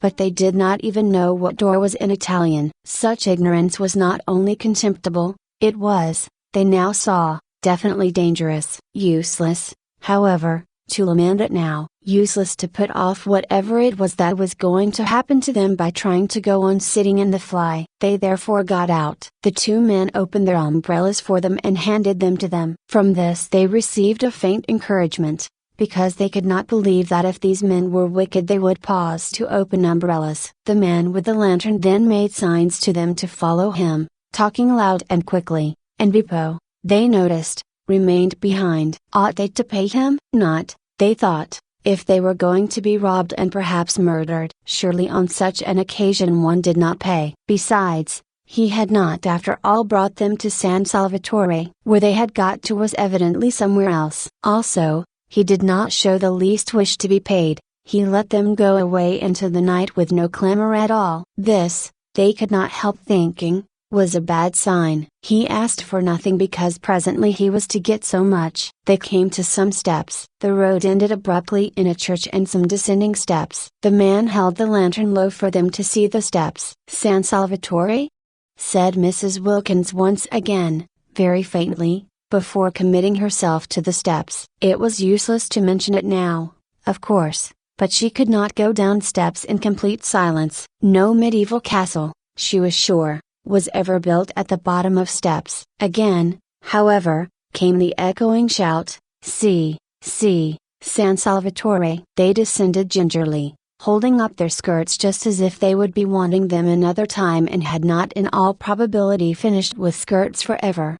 The steps ended in a steeply sloping path with flat stone slabs down the middle. They slipped a good deal on these wet slabs, and the man with the lantern, talking loud and quickly, held them up. His way of holding them up was polite. "Perhaps," said Mrs. Wilkins in a low voice to Mrs. Arbuthnot, "it is all right after all." "We're in God's hands," said Mrs. Arbuthnot again, and again Mrs. Wilkins was afraid. They reached the bottom of the sloping path, and the light of the lantern flickered over an open space with houses round three sides. The sea was the fourth side, lazily washing backwards and forwards on pebbles. "San Salvatore," said the man pointing with his lantern to a black mass curved round the water like an arm flung about it. They strained their eyes. They saw the black mass, and on the top of it a light. "San Salvatore?" they both repeated incredulously, for where were the suitcases, and why had they been forced to get out of the fly? "See, see, San Salvatore." They went along what seemed to be a quay, right on the edge of the water. There was not even a low wall here, nothing to prevent the man with the lantern tipping them in if he wanted to. He did not, however, tip them in. Perhaps it was all right after all, Mrs. Wilkins again suggested to Mrs. Arbuthnot on noticing this, who this time was herself beginning to think that it might be, and said no more about God's hands. The flicker of the lantern danced along, reflected in the wet pavement of the quay. Out to the left, in the darkness and evidently at the end of a jetty, was a red light. They came to an archway with a heavy iron gate. The man with the lantern pushed the gate open. This time they went up steps instead of down, and at the top of them was a little path that wound upwards among flowers. They could not see the flowers, but the whole place was evidently full of them. It here dawned on Mrs. Wilkins that perhaps the reason why the fly had not driven them up to the door was that there was no road, only a footpath. That also would explain the disappearance of the suitcases. She began to feel confident that they would find their suitcases waiting for them when they got up to the top. San Salvatore was, it seemed, on the top of a hill, as a medieval castle should be. At a turn of the path they saw above them, much nearer now and shining more brightly, the light they had seen from the quay. She told Mrs. Arbuthnot of her dawning belief, and Mrs. Arbuthnot agreed that it was very likely a true one. Once more, but this time in a tone of real hopefulness, Mrs. Wilkins said, pointing upwards at the black outline against the only slightly less black sky, "San Salvatore?" And once more, but this time comfortingly, encouragingly, came back the assurance, "See, see, San Salvatore." They crossed a little bridge, over what was apparently a ravine, and then came a flat bit with long grass at the sides and more flowers. They felt the grass flicking wet against their stockings, and the invisible flowers were everywhere. Then up again through trees, along a zigzag path with a smell all the way of the flowers they could not see. The warm rain was bringing out all the sweetness. Higher and higher they went in this sweet darkness, and the red light on the jetty dropped farther and farther below them. The path wound round to the other side of what appeared to be a little peninsula. The jetty and the red light disappeared. Across the emptiness on their left were distant lights. "Mezzago," said the man, waving his lantern at the lights. "See, see," they answered, for they had by now learned see, see. Upon which the man congratulated them in a great flow of polite words, not one of which they understood, on their magnificent Italian, for this was Domenico, the vigilant and accomplished gardener of San Salvatore, the prop and stay of the establishment, the resourceful, the gifted, the eloquent, the courteous, the intelligent Domenico. Only they did not know that yet, and he did in the dark, and even sometimes in the light. "Look," with his knife-sharp swarthy features and swift, panther movements, very like somebody wicked. They passed along another flat bit of path, with a black shape like a high wall towering above them on their right, and then the path went up again under trellises, and trailing sprays of scented things caught at them and shook raindrops on them, and the light of the lantern flickered over lilies, and then came a flight of ancient steps worn with centuries, and then another iron gate, and then they were inside, though still climbing a twisting flight of stone steps with old walls on either side like the walls of dungeons, and with a vaulted roof. At the top was a wrought iron door, and through it shone a flood of electric light. "Ecco," said Domenico, lithely running up the last few steps ahead and pushing the door open. And there they were, arrived, and it was San Salvatore, and their suitcases were waiting for them, and they had not been murdered. They looked at each other's white faces and blinking eyes very solemnly. It was a wonderful moment. Here they were, in their medieval castle at last. Their feet touched its stones. Mrs. Wilkins put her arm round Mrs. Arbuthnot's neck and kissed her. "The first thing to happen in this house," she said softly, solemnly, "shall be a kiss." "Dear Lottie," said Mrs. Arbuthnot. "Dear Rose," said Mrs. Wilkins, her eyes brimming with gladness. Domenico was delighted. He liked to see beautiful ladies kiss. He made them a most appreciative speech of welcome, and they stood arm in arm, holding each other up, for they were very tired, blinking smilingly at him, and not understanding a word. Chapter 6. When Mrs. Wilkins woke next morning, she lay in bed a few minutes before getting up and opening the shutters. What would she see out of her window? A shining world, or a world of rain? But it would be beautiful. Whatever it was would be beautiful. She was in a little bedroom with bare white walls and a stone floor and sparse old furniture. The beds, there were two, were made of iron, enameled black and painted with bunches of gay flowers. She lay putting off the great moment of going to the window as one puts off opening a precious letter, gloating over it. She had no idea what time it was. She had forgotten to wind up her watch ever since, centuries ago, she last went to bed in Hampstead. No sounds were to be heard in the house, so she supposed it was very early, yet she felt as if she had slept a long while, so completely rested, so perfectly content. She lay with her arms clasped round her head thinking how happy she was, her lips curved upwards in a delighted smile. In bed by herself, adorable condition. She had not been in a bed without Miller's once now for 5 whole years, and the cool roominess of it, the freedom of one's movements, the sense of recklessness, of audacity, in giving the blankets a pull if one wanted to, or twitching the pillows more comfortably. It was like the discovery of an entirely new joy. Mrs. Wilkins longed to get up and open the shutters, but where she was really so very delicious. She gave a sigh of contentment, and went on lying there looking round her, taking in everything in her room, her own little room, her very own, to arrange just as she pleased for this one blessed month, her room bought with her own savings, the fruit of her careful denials, whose doors she could bolt if she wanted to, and nobody had the right to come in. It was such a strange little room, so different from any she had known, and so sweet. It was like a cell. Except for the 2 beds, it suggested a happy austerity. And the name of the chamber, she thought, quoting and smiling round at it, was peace. Well, this was delicious, to lie there thinking how happy she was, but outside those shutters it was more delicious still. She jumped up, pulled on her slippers, for there was nothing on the stone floor but one small rug, ran to the window and threw open the shutters. "Oh!"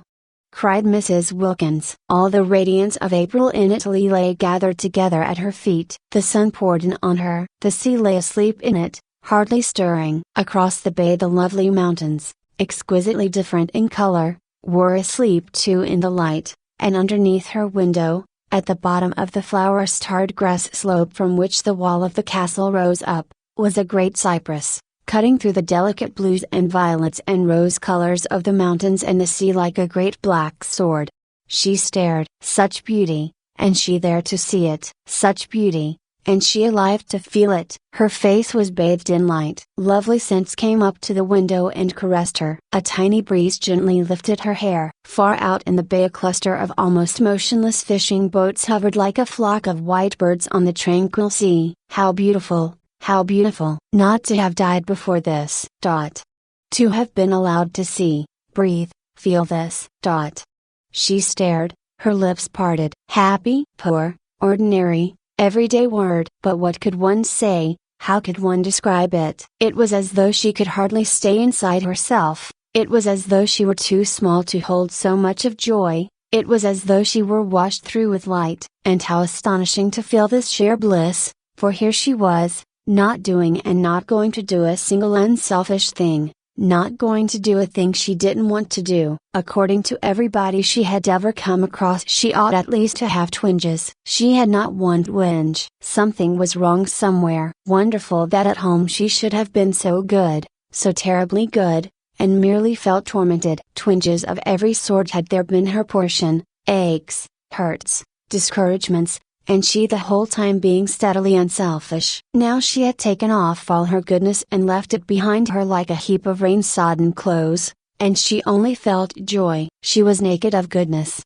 and was rejoicing in being naked. She was stripped, and exulting. And there, away in the dim mugginess of Hampstead, was Mellersh being angry. She tried to visualize Mellersh, she tried to see him having breakfast and thinking bitter things about her, and lo! Mellersh himself began to shimmer, became rose color, became delicate violet, became an enchanting blue, became formless, became iridescent. Actually Mellersh, after quivering a minute, was lost in light. Well, thought Mrs. Wilkins, staring, as it were, after him, how extraordinary not to be able to visualize Mellersh, and she who used to know every feature, every expression of his by heart. She simply could not see him as he was. She could only see him resolved into beauty, melted into harmony with everything else. The familiar words of the general thanksgiving came quite naturally into her mind, and she found herself blessing God for her creation, preservation,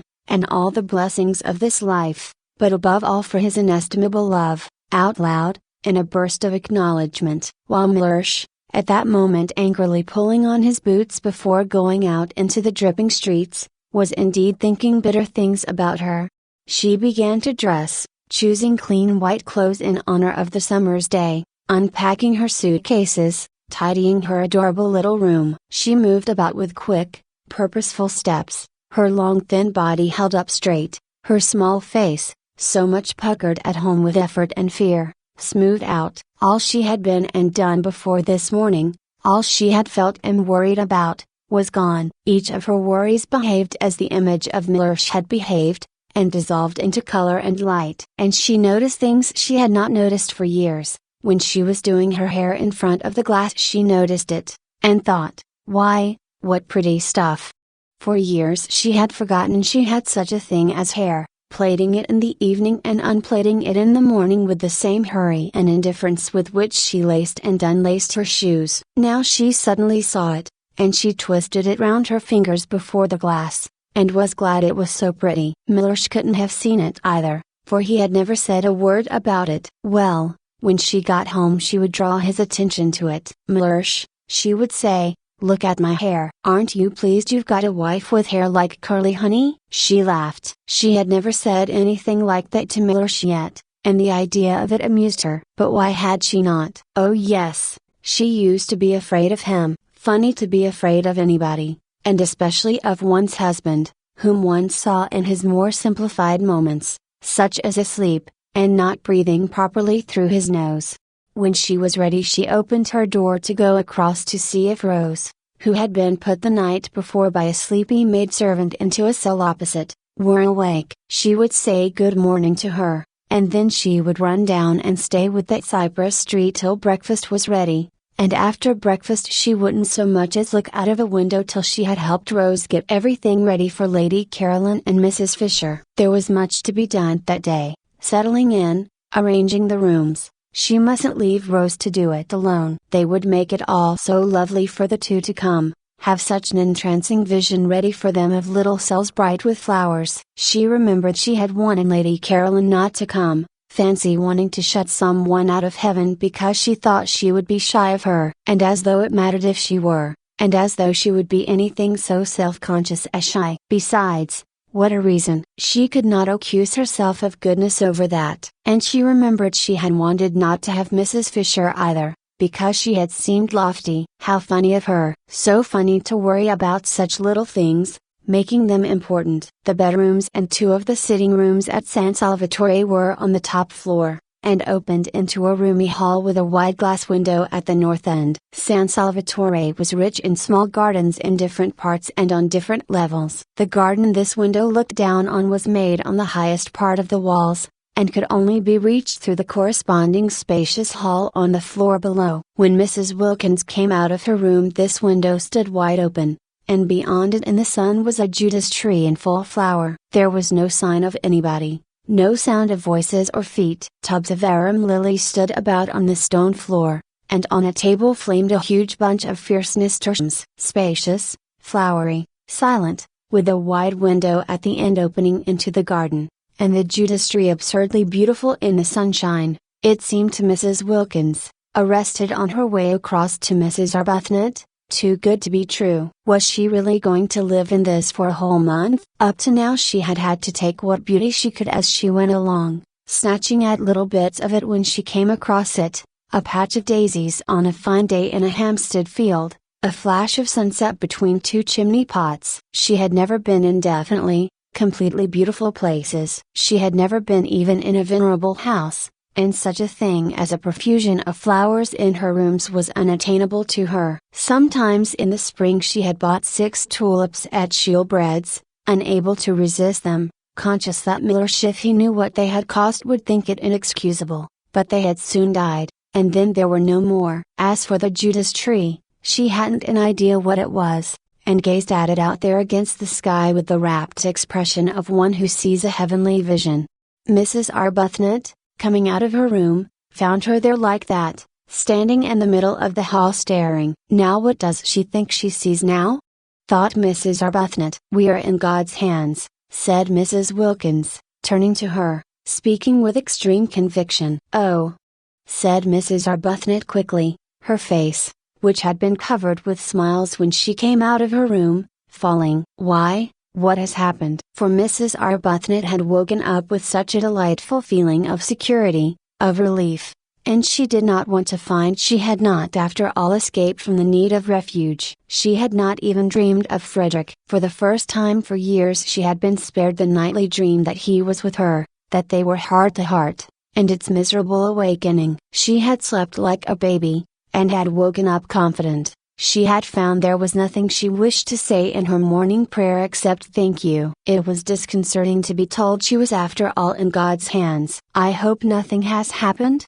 She asked anxiously. Mrs. Wilkins looked at her a moment, and laughed. How funny, she said, kissing her. What is funny? Asked Mrs. Arbuthnot, her face clearing because Mrs. Wilkins laughed. This is everything. It's all so wonderful. It's so funny and so adorable that we should be in it. I dare say when we finally reach heaven, the one they talk about so much, we shan't find it a bit more beautiful. Mrs. Arbuthnot relaxed to smiling security again. Isn't it divine? She said. Were you ever in your life so happy? Asked Mrs. Wilkins, catching her by the arm. No, said Mrs. Arbuthnot. Nor had she been. Not ever, not even in her first love days with Frederick, because always pain had been close at hand in that other happiness, ready to torture with doubts, to torture even with the very excess of her love, while this was the simple happiness of complete harmony with her surroundings, the happiness that asks for nothing, that just accepts, just breathes, just is. Let's go and look at that tree close, said Mrs. Wilkins. I don't believe it can only be a tree. And arm in arm they went along the hall, and their husbands would not have known them, their faces were so young with eagerness, and together they stood at the open window, and when their eyes, having feasted on the marvelous pink thing, wandered farther among the beauties of the garden, they saw sitting on a low wall at the east edge of it, gazing out over the bay, her feet in lilies, Lady Caroline.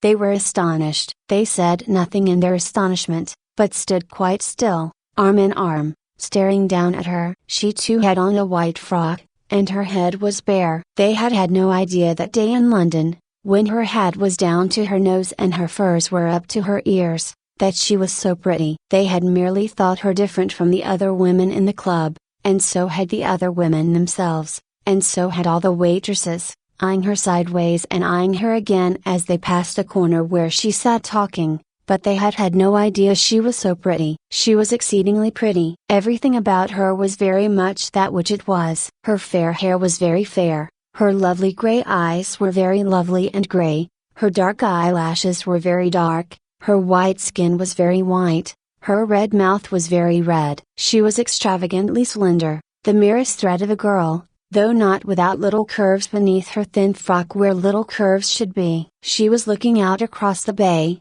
and was sharply defined against the background of empty blue. She was full in the sun. Her feet dangled among the leaves and flowers of the lilies just as if it did not matter that they should be bent or bruised. She ought to have a headache, whispered Mrs. Arbuthnot at last, sitting there in the sun like that. She ought to have a hat, whispered Mrs. Wilkins. She's treading on lilies. But they're hers as much as ours. Only 1/4 of them. Lady Caroline turned her head. She looked up at them a moment, surprised to see them so much younger than they had seemed that day at the club, and so much less unattractive. Indeed, they were really almost quite attractive, if anyone could ever be really quite attractive in the wrong clothes. Her eyes, swiftly glancing over them, took in every inch of each of them in the half second before she smiled and waved her hand and called out good morning. There was nothing, she saw at once, to be hoped for in the way of interest from their clothes. She did not consciously think this,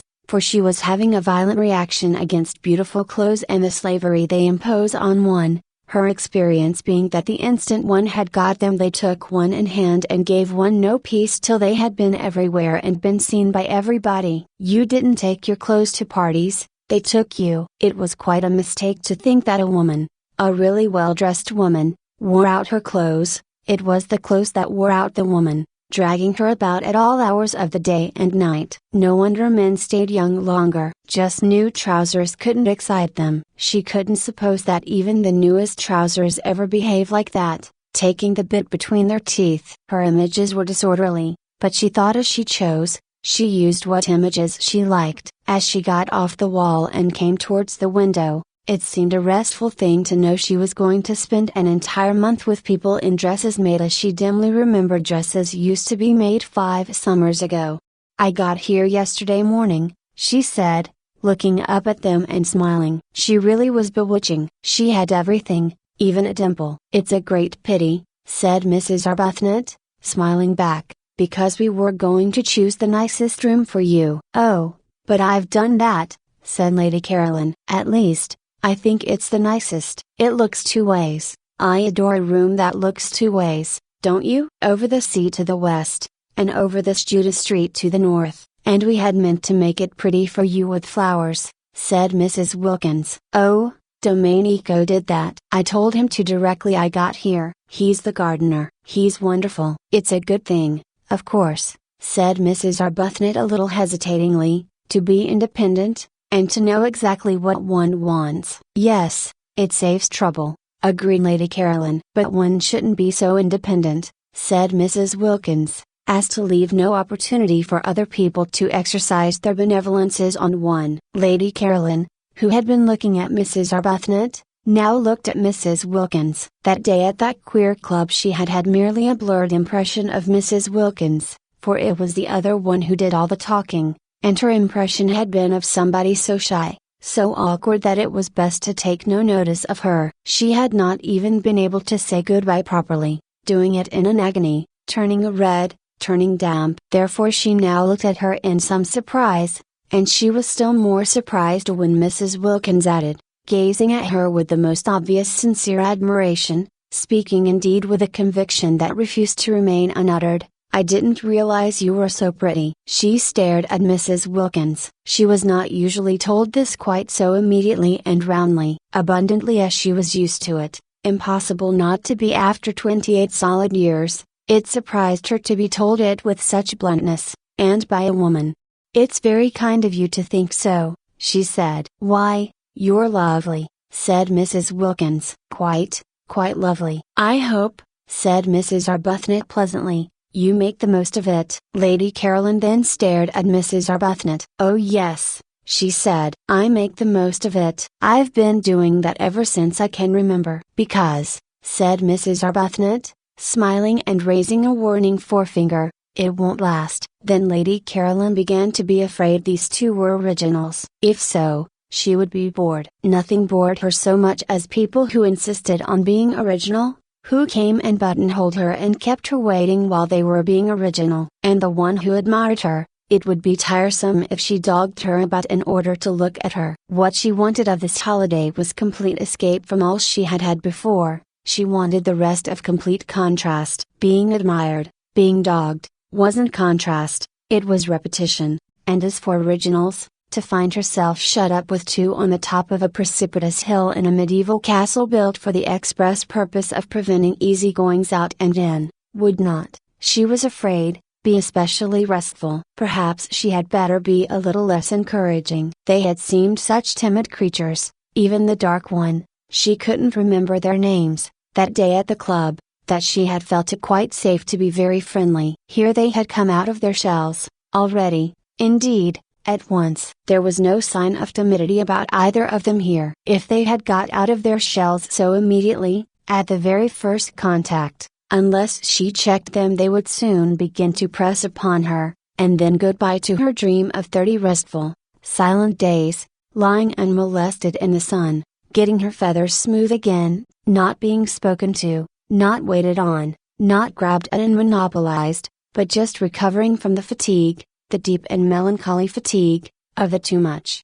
Besides, there was Mrs. Fisher. She too must be checked. Lady Caroline had started 2 days earlier than had been arranged for two reasons. First, because she wished to arrive before the others in order to pick at the room or rooms she preferred, and second, because she judged it likely that otherwise she would have to travel with Mrs. Fisher. She did not want to travel with Mrs. Fisher. She did not want to arrive with Mrs. Fisher. She saw no reason whatever why for a single moment she should have to have anything at all to do with Mrs. Fisher. But unfortunately Mrs. Fisher also was filled with a desire to get to San Salvatore first and pick at the room or rooms she preferred. And she and Lady Caroline had after all traveled together. As early as Calais they began to suspect it, in Paris they feared it, at Modane they knew it, at Mezzargo they concealed it, driving out to Castagneto in two separate flies, the nose of the one almost touching the back of the other the whole way. But when the road suddenly left off at the church and the steps, further evasion was impossible, and faced by this abrupt and difficult finish to their journey there was nothing for it but to amalgamate. Because of Mrs. Fisher's stick Lady Caroline had to see about everything. Mrs. Fisher's intentions, she explained from her fly when the situation had become plain to her, were active, but her stick prevented their being carried out. The two drivers told Lady Caroline boys would have to carry the luggage up to the castle, and she went in search of some, while Mrs. Fisher waited in the fly because of her stick. Mrs. Fisher could speak Italian, but only, she explained, the Italian of Dante, which Matthew Arnold used to read with her when she was a girl, and she thought this might be above the heads of boys. Therefore Lady Caroline, who spoke ordinary Italian very well, was obviously the one to go and do things. "I am in your hands," said Mrs. Fisher, sitting firmly in her fly. "You must please regard me as merely an old woman with a stick." And presently, down the steps and cobbles to the piazza, and along the quay, and up the zigzag path, Lady Caroline found herself as much obliged to walk slowly with Mrs. Fisher as if she were her own grandmother. "It's my stick," Mrs. Fisher complacently remarked at intervals. And when they rested at those bends of the zigzag path where seats were, and Lady Caroline, who would have liked to run on and get to the top quickly, was forced in common humanity to remain with Mrs. Fisher because of her stick, Mrs. Fisher told her how she had been on a zigzag path once with Tennyson. "Isn't his cricket wonderful?" said Lady Caroline absently. "The Tennyson," said Mrs. Fisher, turning her head and observing her a moment over her spectacles. "Isn't he?"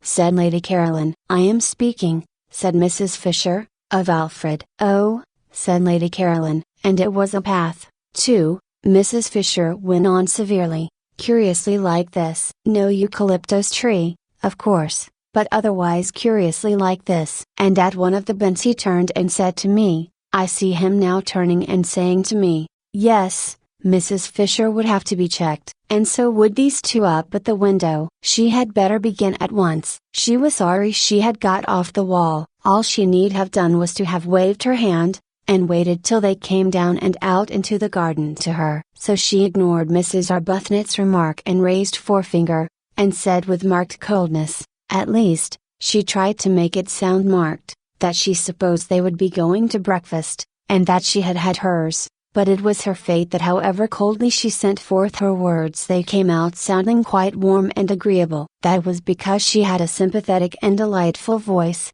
due entirely to some special formation of her throat and the roof of her mouth, and having nothing whatever to do with what she was feeling. Nobody in consequence ever believed they were being snubbed. It was most tiresome, and if she stared icily it did not look icy at all, because her eyes, lovely to begin with, had the added loveliness of very long, soft, dark eyelashes. No icy stare could come out of eyes like that. It got caught and lost in the soft eyelashes, and the persons stared at merely thought they were being regarded with a flattering and exquisite attentiveness. And if ever she was out of humor or definitely cross, and who would not be sometimes in such a world?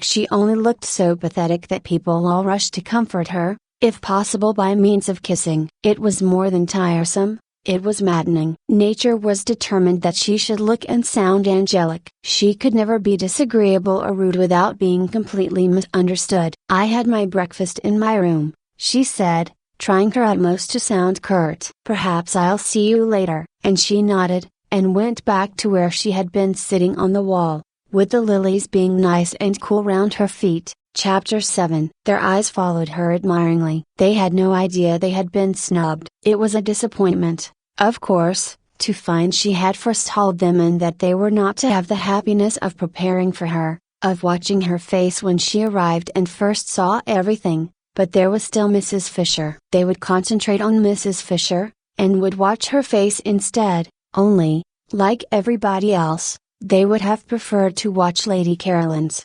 Perhaps, then, as Lady Caroline had talked of breakfast, they had better begin by going and having it, for there was too much to be done that day to spend any more time gazing at the scenery, servants to be interviewed, the house to be gone through and examined, and finally Mrs. Fisher's room to be got ready and adorned.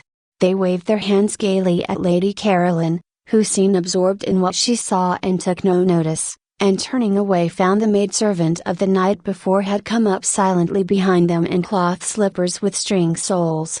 She was Francesca, the elderly parlour maid, who had been with the owner, he had said, for years, and whose presence made inventories unnecessary, and after wishing them good morning and hoping they had slept well, she told them breakfast was ready in the dining room on the floor below, and if they would follow her she would lead. They did not understand a single word of the very many in which Francesca succeeded in clothing this simple information, but they followed her, for it at least was clear that they were to follow, and going down the stairs, and along the broad hall like the one above except for glass doors at the inn instead of a window opening into the garden, they were shown into the dining room, where, sitting at the head of the table having her breakfast, was Mrs. Fisher. This time they exclaimed. Even Mrs. Arbuthnot exclaimed, though her exclamation was only "Oh." Mrs. Wilkins exclaimed at greater length. "Why, but it's like having the bread taken out of one's mouth!" exclaimed Mrs. Wilkins. "How do you do?" said Mrs. Fisher. "I can't get up because of my stick." And she stretched out her hand across the table. They advanced and shook it. "We had no idea you were here," said Mrs. Arbuthnot. "Yes," said Mrs. Fisher, resuming her breakfast. "Yes, I am here." And with composure she removed the top of her egg. "It's a great disappointment," said Mrs. Wilkins. "We had meant to give you such a welcome." This was the one, Mrs. Fisher remembered, briefly glancing at her, who when she came to Prince of Wales Terrace said she had seen Keats. She must be careful with this one, curb her from the beginning. She therefore ignored Mrs. Wilkins and said gravely, with a downward face of impenetrable comment on her egg, "Yes, I arrived yesterday with Lady Caroline." "It's really dreadful," said Mrs. Wilkins, exactly as if she had not been ignored. "There's nobody left to get anything ready for now. I feel thwarted. I feel as if the bread had been taken out of my mouth just when I was going to be happy swallowing it." "Where will you sit?" asked Mrs. Fisher of Mrs. Arbuthnot, markedly of Mrs. Arbuthnot. The comparison with the bread seemed to her most unpleasant. "Oh, thank you," said Mrs. Arbuthnot, sitting down rather suddenly next to her. There were only two places she could sit down in, the places laid on either side of Mrs. Fisher. She therefore sat down in one, and Mrs. Wilkins sat down opposite her in the other. Mrs. Fisher was at the head of the table. Round her was grouped the coffee and the tea. Of course they were all sharing San Salvatore equally, but it was she herself and Lottie, Mrs. Arbuthnot mildly reflected, who had found it, who had had the work of getting it, who had chosen to admit Mrs. Fisher into it. Without them, she could not help thinking, Mrs. Fisher would not have been there. Morally Mrs. Fisher was a guest. There was no hostess in this party, but supposing there had been a hostess it would not have been Mrs. Fisher, nor Lady Caroline, it would have been either herself or Lottie. Mrs. Arbuthnot could not help feeling this as she sat down, and Mrs. Fisher, the hand which Ruskin had drunk suspended over the pots before her, inquired, "Tea or coffee?" She could not help feeling it even more definitely when Mrs. Fisher touched a small gong on the table beside her as though she had been used to that gong and that table ever since she was little, and, on Francesca's appearing, bade her in the language of Dante bring more milk. There was a curious air about Mrs. Fisher, thought Mrs. Arbuthnot, of being in possession, and if she herself had not been so happy she would have perhaps minded. Mrs. Wilkins noticed it too, but it only made her discursive brain think of cuckoos. She would no doubt immediately have begun to talk of cuckoos, incoherently, unrestrainably and deplorably, if she had been in the condition of nerves and shyness she was in last time she saw Mrs. Fisher. But happiness had done away with shyness. She was very serene, she could control her conversation. She did not have, horrified, to listen to herself saying things she had no idea of saying when she began. She was quite at her ease, and completely natural. The disappointment of not going to be able to prepare a welcome for Mrs. Fisher had evaporated at once, for it was impossible to go on being disappointed in heaven. Nor did she mind her behaving as hostess. What did it matter? You did not mind things in heaven. She and Mrs. Arbuthnot, therefore, sat down more willingly than they otherwise would have done, one on either side of Mrs. Fisher, and the sun, pouring through the two windows facing east across the bay, flooded the room, and there was an open door leading into the garden, and the garden was full of many lovely things, especially freesias. The delicate and delicious fragrance of the freesias came in through the door and floated round Mrs. Wilkins's enraptured nostrils. Freesias in London were quite beyond her. Occasionally she went into a shop and asked what they cost, so as just to have an excuse for lifting up a bunch and smelling them, well knowing that it was something awful like a shilling for about 3 flowers. Here they were everywhere, bursting out of every corner and carpeting the rose beds. Imagine it, having freesias to pick in armsful if you wanted to, and with glorious sunshine flooding the room, and in your summer frock, and it's being only the 1st of April. I suppose you realize, don't you, that we've got to heaven? She said, beaming at Mrs. Fisher with all the familiarity of a fellow angel. They're considerably younger than I had supposed, thought Mrs. Fisher, and not nearly so plain. And she mused a moment, while she took no notice of Mrs. Wilkins's exuberance, on their instant and agitated refusal that day at Prince of Wales Terrace to have anything to do with the giving or the taking of references. Nothing could affect her, of course, nothing that anybody did. She was far too solidly seated in respectability. At her back stood massively in a tremendous row those 3 great names she had offered, and they were not the only ones she could turn to for support and countenance. Even if these young women, she had no grounds for believing the one out in the garden to be really Lady Caroline Easter, she had merely been told she was. Even if these young women should all turn out to be what Browning used to call, how well she remembered his amusing and delightful way of putting things, fly-by-nights. What could it possibly, or in any way mattered to her. Let them fly by night if they wished. One was not 65 for nothing. In any case there would only be 4 weeks of it, at the end of which she would see no more of them. And in the meanwhile there were plenty of places where she could sit quietly away from them and remember. Also there was her own sitting room, a charming room, all honey-colored furniture and pictures, with windows to the sea towards Genoa, and a door opening onto the battlements. The house possessed 2 sitting rooms, and she had explained to that pretty creature Lady Caroline, certainly a pretty creature, whatever else she was, Tennyson would have enjoyed taking her for blows on the Downs, who had seemed inclined to appropriate the honey-colored one, that she needed some little refuge entirely to herself because of her stick.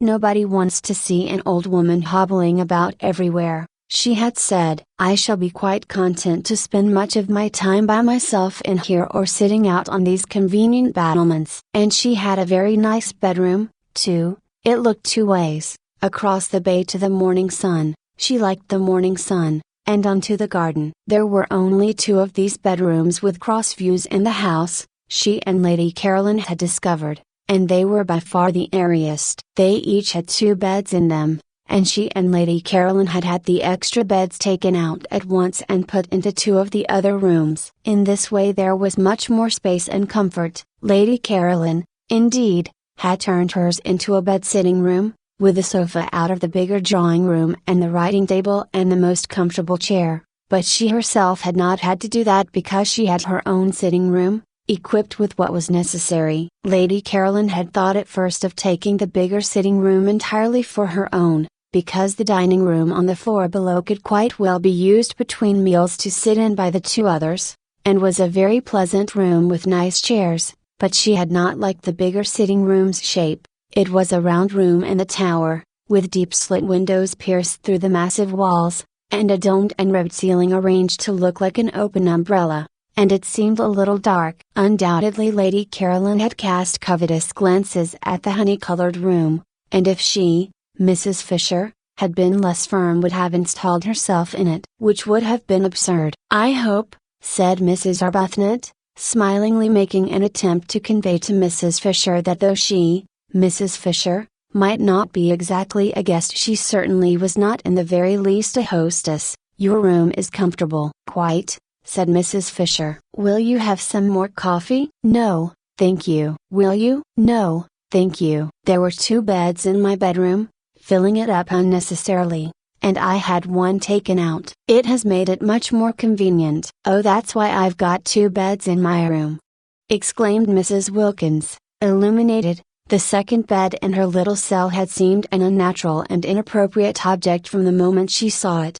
I gave no directions, said Mrs. Fisher, addressing Mrs. Arbuthnot. I merely asked Francesca to remove it. I have 2 in my room as well, said Mrs. Arbuthnot. Your second one must be Lady Caroline's. She had hers removed too, said Mrs. Fisher. It seems foolish to have more beds in a room than there are occupiers. But we haven't got any husbands here either, said Mrs. Wilkins, and I don't see any use in extra beds in one's room if one hasn't got husbands to put in them. Can't we have them taken away too? Beds, said Mrs. Fisher coldly, cannot be removed from one room after another. They must remain somewhere. Mrs. Wilkins's remarks seemed to Mrs. Fisher persistently unfortunate. Each time she opened her mouth she said something best left unsaid. Loose talk about husbands had never in Mrs. Fisher's circle been encouraged. In the 80s, when she chiefly flourished, husbands were taken seriously, as the only real obstacles to sin. Beds too, if they had to be mentioned, were approached with caution, and a decent reserve prevented them and husbands ever being spoken of in the same breath.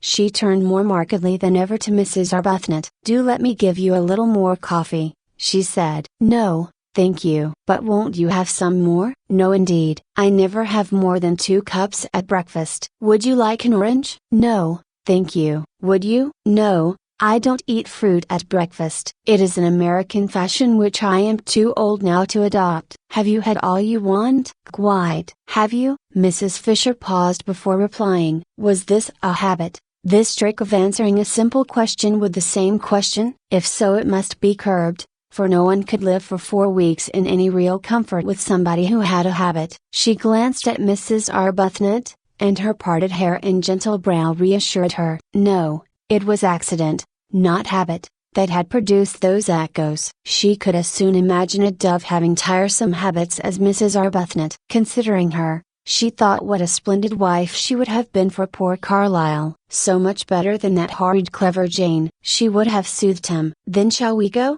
She suggested. Let me help you up, said Mrs. Arbuthnot, all consideration. Oh, thank you, I can manage perfectly. It's only sometimes that my stick prevents me. Mrs. Fisher got up quite easily. Mrs. Arbuthnot had hovered over her for nothing. I'm going to have one of these gorgeous oranges, said Mrs. Wilkins, staying where she was and reaching across to a black bowl piled with them. Rose, how can you resist them? Look, have this one. Do have this beauty? And she held out a big one. No, I'm going to see to my duties, said Mrs. Arbuthnot, moving towards the door. You'll forgive me for leaving you, won't you? She added politely to Mrs. Fisher. Mrs. Fisher moved towards the door too, quite easily, almost quickly. Her stick did not hinder her at all. She had no intention of being left with Mrs. Wilkins. What time would you like to have lunch? Mrs. Arbuthnot asked her, trying to keep her head as at least a non-guest, if not precisely a hostess, above water. Lunch, said Mrs. Fisher, is at 12:30. You shall have it at 12:30 then, said Mrs. Arbuthnot. I'll tell the cook. It will be a great struggle, she continued, smiling, but I've brought a little dictionary. The cook, said Mrs. Fisher, knows. Oh? Said Mrs. Arbuthnot. Lady Caroline has already told her, said Mrs. Fisher. Oh? Said Mrs. Arbuthnot again. Yes, Lady Caroline speaks the kind of Italian cooks understand. I am prevented going into the kitchen because of my stick. And even if I were able to go, I fear I shouldn't be understood. But, began Mrs. Arbuthnot. But it's too wonderful, Mrs. Wilkins finished for her from the table, delighted with these unexpected simplifications in her and Rose's lives. Why, we've got positively nothing to do here, either of us, except just be happy. You wouldn't believe, she said, turning her head and speaking straight to Mrs. Fisher, portions of orange in either hand, how terribly good Rose and I have been for years without stopping, and how much now we need a perfect rest. And Mrs. Fisher, going without answering her out of the room, said to herself, she shall be curbed. Chapter 8. Presently, when Mrs. Wilkins and Mrs. Arbuthnot, unhampered by any duties, wandered out and down the worn stone steps and under the pergola into the lower garden, Mrs. Wilkins said to Mrs. Arbuthnot, who seemed pensive, "Don't you see that if somebody else does the ordering it frees us?" Mrs. Arbuthnot said she did see, but nevertheless she thought it rather silly to have everything taken out of their hands. "I love things to be taken out of my hands," said Mrs. Wilkins. "But we've found San Salvatore," said Mrs. Arbuthnot, "and it is rather silly that Mrs. Fisher should behave as if it belonged only to her." "What is rather silly," said Mrs. Wilkins with much serenity, "is to mind. I can't see the least point in being in authority at the price of one's liberty." Mrs. Arbuthnot said nothing to that for two reasons. First, because she was struck by the remarkable and growing calm of the hitherto incoherent and excited Lottie, and secondly because what she was looking at was so very beautiful. All down the stone steps on either side were periwinkles in full flower, and she could now see what it was that had caught at her the night before and brushed, wet and scented, across her face. It was wisteria. Wisteria and sunshine. She remembered the advertisement. Here indeed were both in profusion. The wisteria was tumbling over itself in its excess of life, its prodigality of flowering, and where the pergola ended the sun blazed on scarlet geraniums, bushes of them, and nasturtiums in great heaps, and marigolds so brilliant that they seemed to be burning, and red and pink snapdragons, all outdoing each other in bright, fierce color. The ground behind these flaming things dropped away in terraces to the sea, each terrace a little orchard, where among the olives grew vines on trellises, and fig trees, and peach trees, and cherry trees. The cherry trees and peach trees were in blossom, lovely showers of white and deep rose color among the trembling delicacy of the olives, The fig leaves were just big enough to smell of figs, the vine buds were only beginning to show, and beneath these trees were groups of blue and purple irises, and bushes of lavender, and gray, sharp cactuses,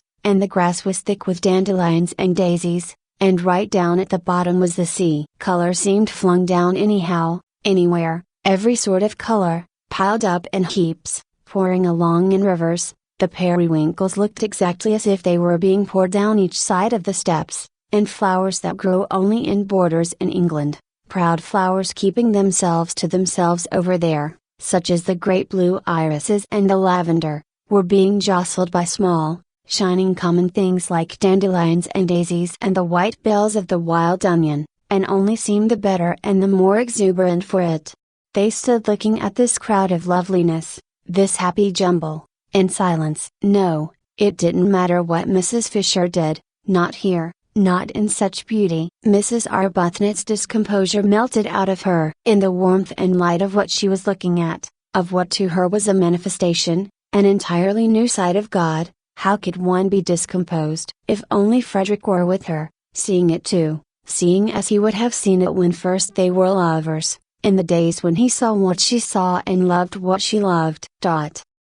She sighed. "You mustn't sigh in heaven," said Mrs. Wilkins. "One doesn't." "I was thinking how one longs to share this with those one loves," said Mrs. Arbuthnot. "You mustn't long in heaven," said Mrs. Wilkins. "You're supposed to be quite complete there, and it is heaven, isn't it, Rose? See how everything has been let in together, the dandelions and the irises, the vulgar and the superior, me and Mrs. Fisher, all welcome, all mixed up anyhow, and all so visibly happy and enjoying ourselves." "Mrs. Fisher doesn't seem happy, not visibly, anyhow," said Mrs. Arbuthnot, smiling. "She'll begin soon, you'll see." Mrs. Arbuthnot said she didn't believe that after a certain age people began anything. Mrs. Wilkins said she was sure no one, however old and tough, could resist the effects of perfect beauty. Before many days, perhaps only hours, they would see Mrs. Fisher bursting out into every kind of exuberance. "I'm quite sure,"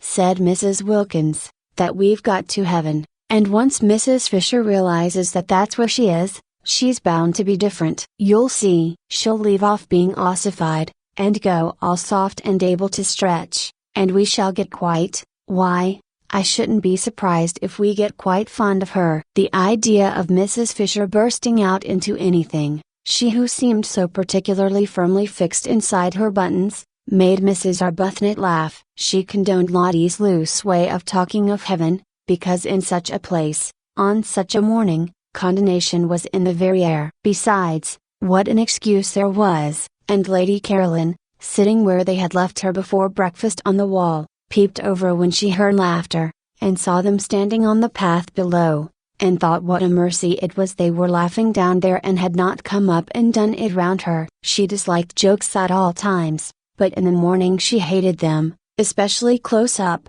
especially crowding in her ears. She hoped the originals were on their way out for a walk, and not on their way back from one. They were laughing more and more. What could they possibly find to laugh at? She looked down on the tops of their heads with a very serious face, for the thought of spending a month with laughers was a grave one, and they, as though they felt her eyes, turned suddenly and looked up.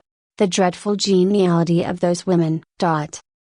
She shrank away from their smiles and wavings, but she could not shrink out of sight without falling into the lilies. She neither smiled nor waved back, and turning her eyes to the more distant mountains surveyed them carefully till the two, tired of waving, moved away along the path and turned the corner and disappeared. This time they both did notice that they had been met with, at least, unresponsiveness. "If we weren't in heaven," said Mrs. Wilkins serenely, "I should say we had been snubbed, but as nobody snubs anybody there of course we can't have been." "Perhaps she is unhappy," said Mrs. Arbuthnot. "Whatever it is she'll get over it here," said Mrs. Wilkins with conviction. "We must try and help her," said Mrs. Arbuthnot. "Oh, but nobody helps anybody in heaven. That's finished with. You don't try to be, or do. You simply are." Well, Mrs. Arbuthnot wouldn't go into that, not here, not today. The vicar, she knew, would have called Lottie's talk levity, if not profanity. How old he seemed from here, an old vicar. They left the path, and clambered down the olive terraces, down and down, to where at the bottom the warm, sleepy sea heaved gently among the rocks. There a pine tree grew close to the water, and they sat under it, and a few yards away was a fishing boat lying motionless and green-bellied on the water. The ripples of the sea made little gurgling noises at their feet. They screwed up their eyes to be able to look into the blaze of light beyond the shade of their tree. The hot smell from the pine needles and from the cushions of wild thyme that padded the spaces between the rocks, and sometimes a smell of pure honey from a clump of warm irises up behind them in the sun, puffed across their faces. Very soon Mrs. Wilkins took her shoes and stockings off, and let her feet hang in the water. After watching her a minute, Mrs. Arbuthnot did the same. Their happiness was then complete. Their husbands would not have known them. They left off talking. They ceased to mention heaven. They were just cups of acceptance. Meanwhile Lady Caroline, on her wall, was considering her position. The garden on the top of the wall was a delicious garden, but its situation made it insecure and exposed to interruptions. At any moment the others might come and want to use it, because both the hall and the dining room had doors opening straight into it. Perhaps, thought Lady Caroline, she could arrange that it should be solely hers. Mrs. Fisher had the battlements, delightful with flowers, and a watchtower all to herself, besides having snatched the one really nice room in the house. There were plenty of places the originals could go to. She had herself seen at least 2 other little gardens, while the hill the castle stood on was itself a garden, with walks and seats. Why should not this one spot be kept exclusively for her? She liked it best of all. It had the Judas tree and an umbrella pine, it had the freesias and the lilies, it had a tamarisk beginning to flush pink, it had the convenient low wall to sit on, it had from each of its 3 sides the most amazing views. To the east the bay and mountains, to the north the village across the tranquil clear green water of the little harbor and the hills dotted with white houses and orange groves, and to the west was the thin thread of land by which San Salvatore was tied to the mainland, and then the open sea and the coastline beyond Genoa reaching away into the blue dimness of France. Yes, she would say she wanted to have this entirely to herself. How obviously sensible if each of them had their own special place to sit in apart. It was essential to her comfort that she should be able to be apart, left alone, not talked to. The others ought to like it best too. Why heard? One had enough of that in England, with one's relations and friends. Oh, the numbers of them! Pressing on one continually. Having successfully escaped them for 4 weeks, why continue? And with persons having no earthly claim on one, to herd? She lit a cigarette. She began to feel secure. Those 2 had gone for a walk. There was no sign of Mrs. Fisher. How very pleasant this was. Somebody came out through the glass doors, just as she was drawing a deep breath of security. Surely it couldn't be Mrs. Fisher, wanting to sit with her? Mrs. Fisher had her battlements. She ought to stay on them, having snatched them. It would be too tiresome if she wouldn't, and wanted not only to have them in her sitting room but to establish herself in this garden as well. No, it wasn't Mrs. Fisher, it was the cook. She frowned. Was she going to have to go on ordering the food? Surely one or other of those 2 waving women would do that now. The cook, who had been waiting in increasing agitation in the kitchen, watching the clock getting nearer to lunchtime while she still was without knowledge of what lunch was to consist of, had gone at last to Mrs. Fisher, who had immediately waved her away. She then wandered about the house seeking a mistress, any mistress, who would tell her what to cook, and finding none, and at last, directed by Francesca, who always knew where everybody was, came out to Lady Caroline. Domenico had provided this cook. She was Costanza, the sister of that one of his cousins who kept a restaurant down on the piazza. She helped her brother in his cooking when she had no other job, and knew every sort of fat, mysterious Italian dish such as the workmen of Castagneto, who crowded the restaurant at midday, and the inhabitants of Mezzago when they came over on Sundays, loved to eat. She was a fleshless spinster of 50, grey-haired, nimble, rich of speech, and thought Lady Caroline more beautiful than anyone she had ever seen, and so did Domenico, and so did the boy Giuseppe who helped Domenico and was, besides, his nephew, and so did the girl Angela who helped Francesca and was, besides, Domenico's niece, and so did Francesca herself. Domenico and Francesca, the only two who had seen them, thought the two ladies who arrived last very beautiful, but compared to the fair young lady who arrived first they were as candles to the electric light that had lately been installed, and as the tin tubs in the bedrooms to the wonderful new bathroom their master had arranged on his last visit. Lady Caroline scowled at the cook. The scowl, as usual, was transformed on the way into what appeared to be an intent and beautiful gravity, and Costanza threw up her hands and took the saints aloud to witness that here was the very picture of the Mother of God. Lady Caroline asked her crossly what she wanted, and Costanza's head went on one side with delight at the sheer music of her voice. She said, after waiting a moment in case the music was going to continue, for she didn't wish to miss any of it, that she wanted orders. She had been to the Signorina's mother, but in vain. "She is not my mother," repudiated Lady Caroline angrily, and her anger sounded like the regretful wail of a melodious orphan. Costanza poured forth pity. She too, she explained, had no mother. Lady Caroline interrupted with the curt information that her mother was alive and in London. Costanza praised God and the saints that the young lady did not yet know what it was like to be without a mother. Quickly enough did misfortunes overtake one. No doubt the young lady already had a husband. No, said Lady Caroline icily. Worse than jokes in the morning did she hate the idea of husbands, and everybody was always trying to press them on her, all her relations, all her friends, all the evening papers. After all, she could only marry one, anyhow, but you would think from the way everybody talked, and especially those persons who wanted to be husbands, that she could marry at least a dozen. Her soft, pathetic no made Costanza, who was standing close to her, well with sympathy. Poor little one, said Costanza, moved actually to pat her encouragingly on the shoulder. Take hope. There is still time. For lunch, said Lady Caroline freezingly, marveling as she spoke that she should be patted, she who had taken so much trouble to come to a place, remote and hidden, where she could be sure that among other things of a like oppressive nature pattings also were not. We will have. Costanza became businesslike. She interrupted with suggestions, and her suggestions were all admirable and all expensive. Lady Caroline did not know they were expensive, and fell in with them at once. They sounded very nice. Every sort of young vegetables and fruits came into them, and much butter and a great deal of cream and incredible numbers of eggs. Costanza said enthusiastically at the end, as a tribute to this acquiescence, that of the many ladies and gentlemen she had worked for on temporary jobs such as this she preferred the English ladies and gentlemen. She more than preferred them.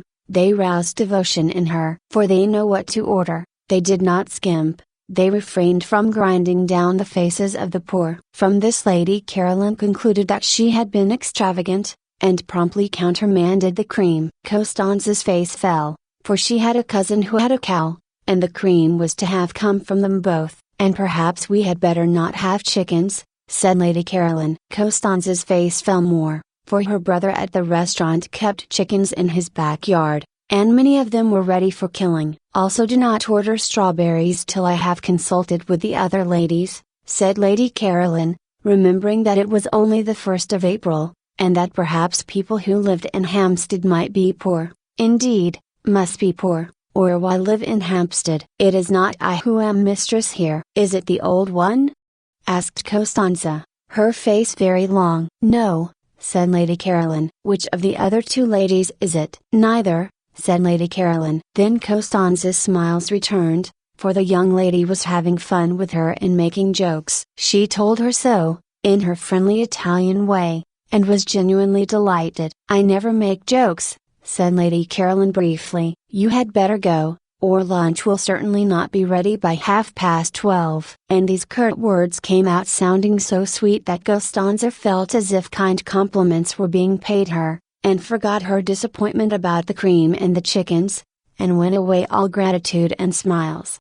This, thought Lady Caroline, will never do. I haven't come here to housekeep, and I won't." She called Costanza back. Costanza came running. The sound of her name in that voice enchanted her. "I have ordered the lunch for today," said Lady Caroline, with a serious angel face that was hers when she was annoyed, "and I have also ordered the dinner, but from now on you will go to one of the other ladies for orders. I give no more." The idea that she would go on giving orders was too absurd. She never gave orders at home. Nobody there dreamed of asking her to do anything. That such a very tiresome activity should be thrust upon her here, simply because she happened to be able to talk Italian, was ridiculous. Let the originals give orders if Mrs. Fisher refused to. Mrs. Fisher, of course, was the one nature intended for such a purpose. She had the very air of a competent housekeeper. Her clothes were the clothes of a housekeeper, and so was the way she did her hair. Having delivered herself of her ultimatum with an acerbity that turned sweet on the way,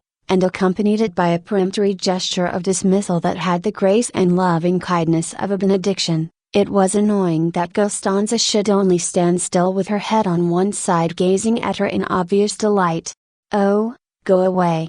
exclaimed Lady Caroline in English, suddenly exasperated. There had been a fly in her bedroom that morning which had stuck just as Costanza was sticking, only one, but it might have been a myriad, it was so tiresome from daylight on. It was determined to settle on her face, and she was determined it should not. Its persistence was uncanny. It woke her, and would not let her go to sleep again. She hit at it, and it eluded her without fuss or effort and with an almost visible blankness, and she had only hit herself. It came back again instantly, and with a loud buzz alighted on her cheek. She hit at it again and hurt herself, while it skimmed gracefully away. She lost her temper, and sat up in bed and waited, watching to hit at it and kill it. She kept on hitting at it at last with fury and with all her strength, as if it were a real enemy deliberately trying to madden her, and it elegantly skimmed in and out of her blows, not even angry, to be back again the next instant. It succeeded every time in getting onto her face,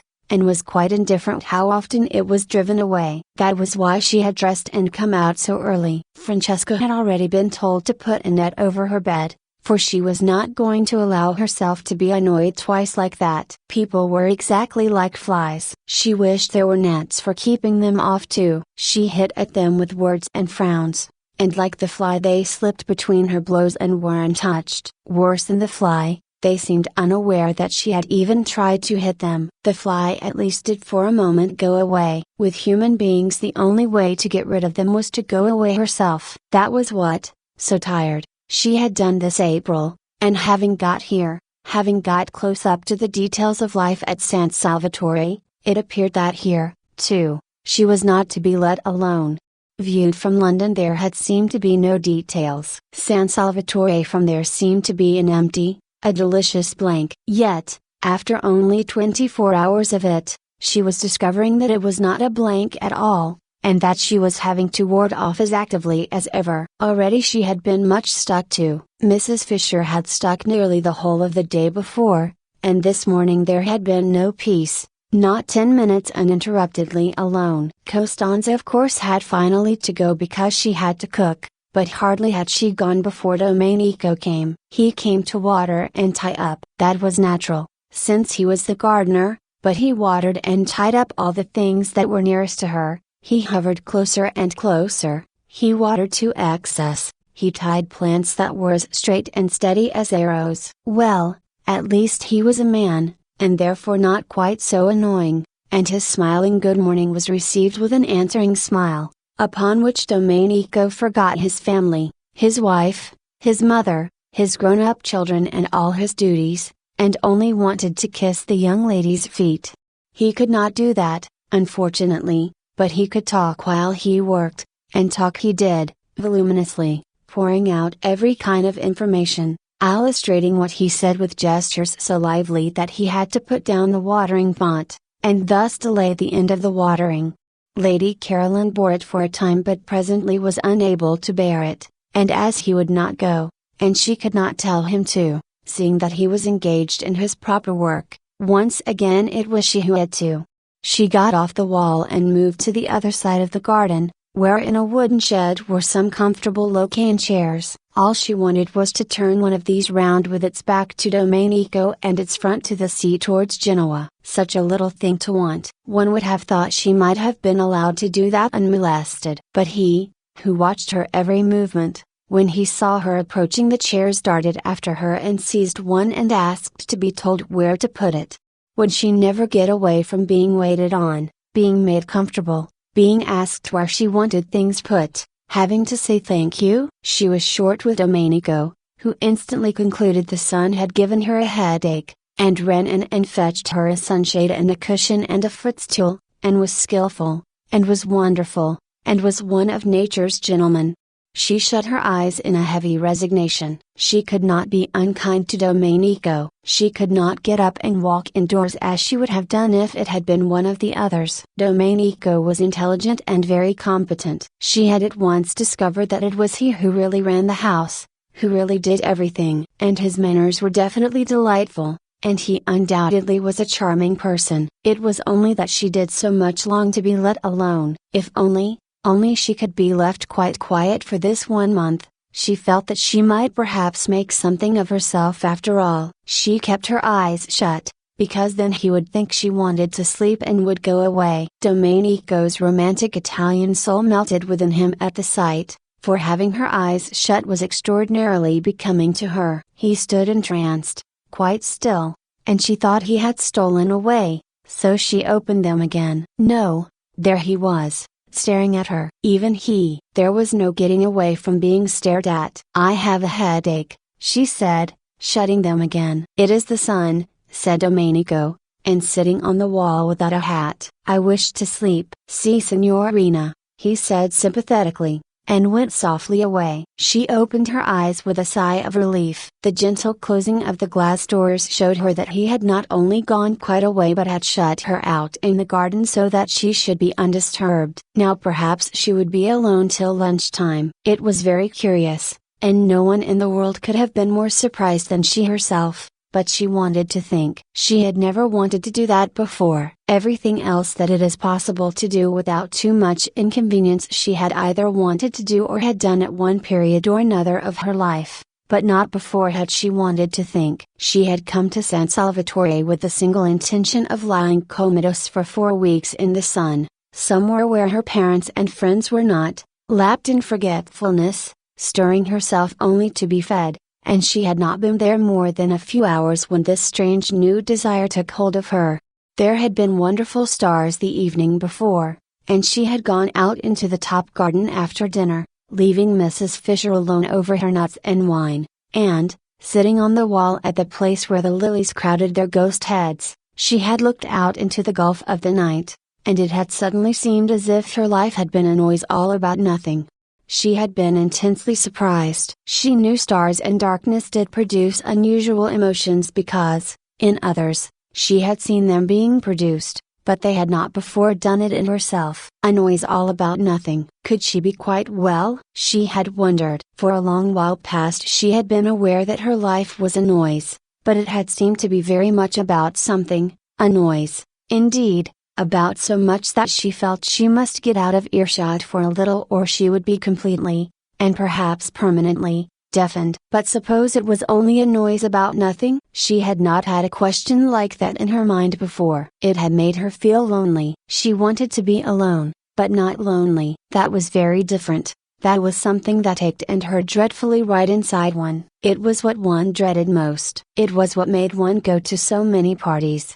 And lately even the parties had seen once or twice not to be a perfectly certain protection. Was it possible that loneliness had nothing to do with circumstances, but only with the way one met them? Perhaps, she had thought, she had better go to bed. She couldn't be very well. She went to bed, and in the morning, after she had escaped the fly and had her breakfast and got out again into the garden, there was this same feeling again. And in broad daylight. Once more she had that really rather disgusting suspicion that her life till now had not only been loud but empty. Well, if that were so, and if her first 28 years, the best ones, had gone just in meaningless noise, she had better stop a moment and look round her, pause, as they said in tiresome novels, And consider, she hadn't got many sets of 28 years. One more would see her growing very like Mrs. Fisher. Two more, she averted her eyes. Her mother would have been concerned if she had known. Her mother doted. Her father would have been concerned too,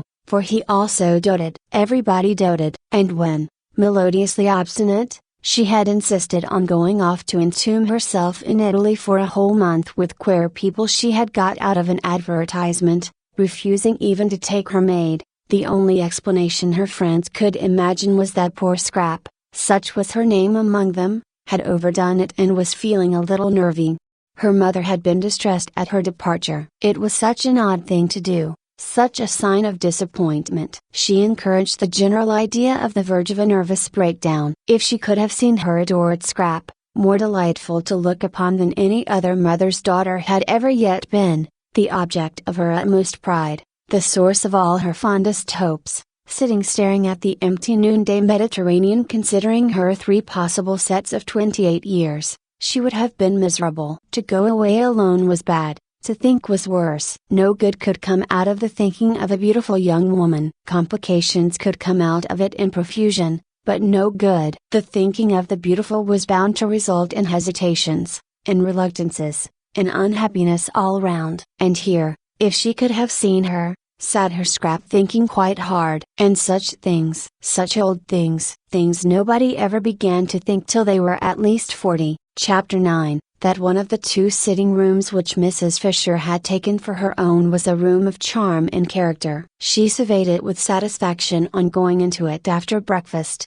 and was glad it was hers. It had a tiled floor, and walls the color of pale honey, and inlaid furniture the color of amber, and mellow books, many in ivory or lemon-colored covers. There was a big window overlooking the sea towards Genoa, and a glass door through which she could proceed out onto the battlements and walk along past the quaint and attractive watchtower, in itself a room with chairs and a writing table, to where on the other side of the tower the battlements ended in a marble seat, and one could see the western bay and the point around which began the Gulf of Spezia. Her south view, between these 2 stretches of sea, was another hill, higher than San Salvatore, the last of the little peninsula, with the bland turrets of a smaller and uninhabited castle on the top, on which the setting sun still shone when everything else was sunk in shadow. Yes, she was very comfortably established here, and receptacles, Mrs. Fisher did not examine their nature closely,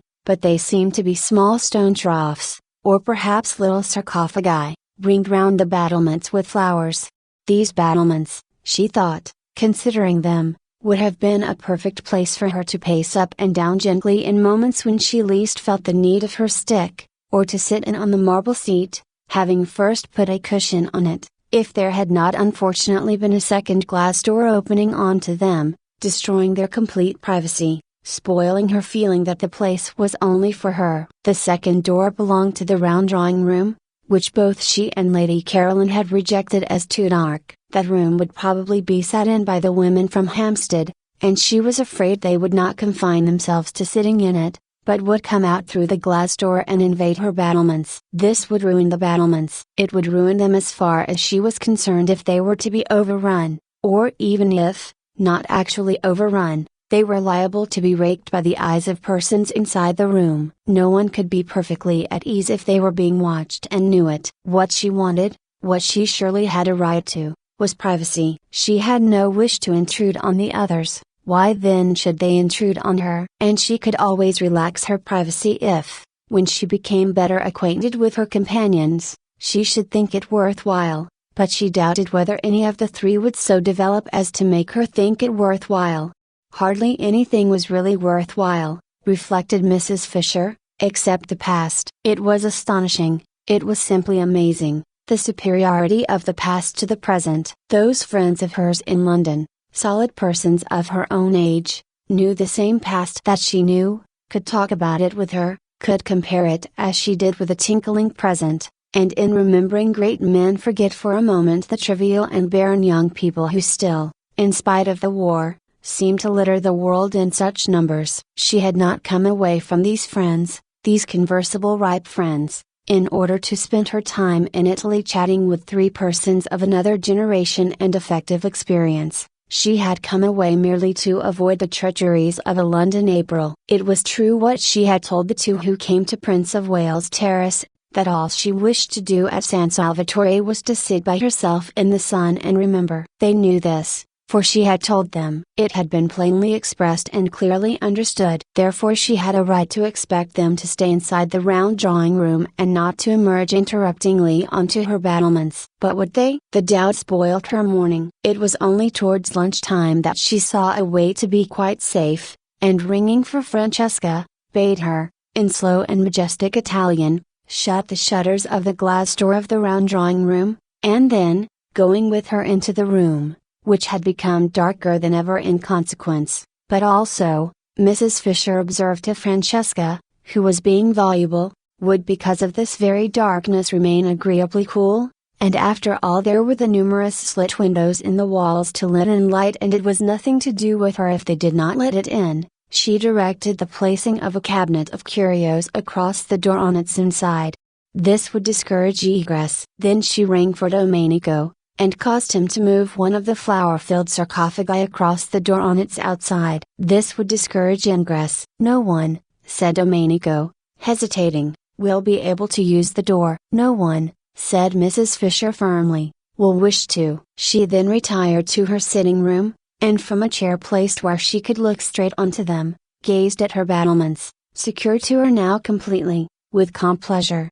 Being here, she reflected placidly, was much cheaper than being in an hotel and, if she could keep off the others, immeasurably more agreeable. She was paying for her rooms, extremely pleasant rooms, now that she was arranged in them, £3 a week, which came to about 8 shillings a day, battlements, watchtower and all. Where else abroad could she live as well for so little, and have as many baths as she liked, for 8 shillings a day? Of course she did not yet know what her food would cost, but she would insist on carefulness over that, though she would also insist on its being carefulness combined with excellence. The two were perfectly compatible if the caterer took pains. The servants' wages, she had ascertained, were negligible, owing to the advantageous exchange, so that there was only the food to cause her anxiety. If she saw signs of extravagance she would propose that they each hand over a reasonable sum every week to Lady Caroline, which should cover the bills,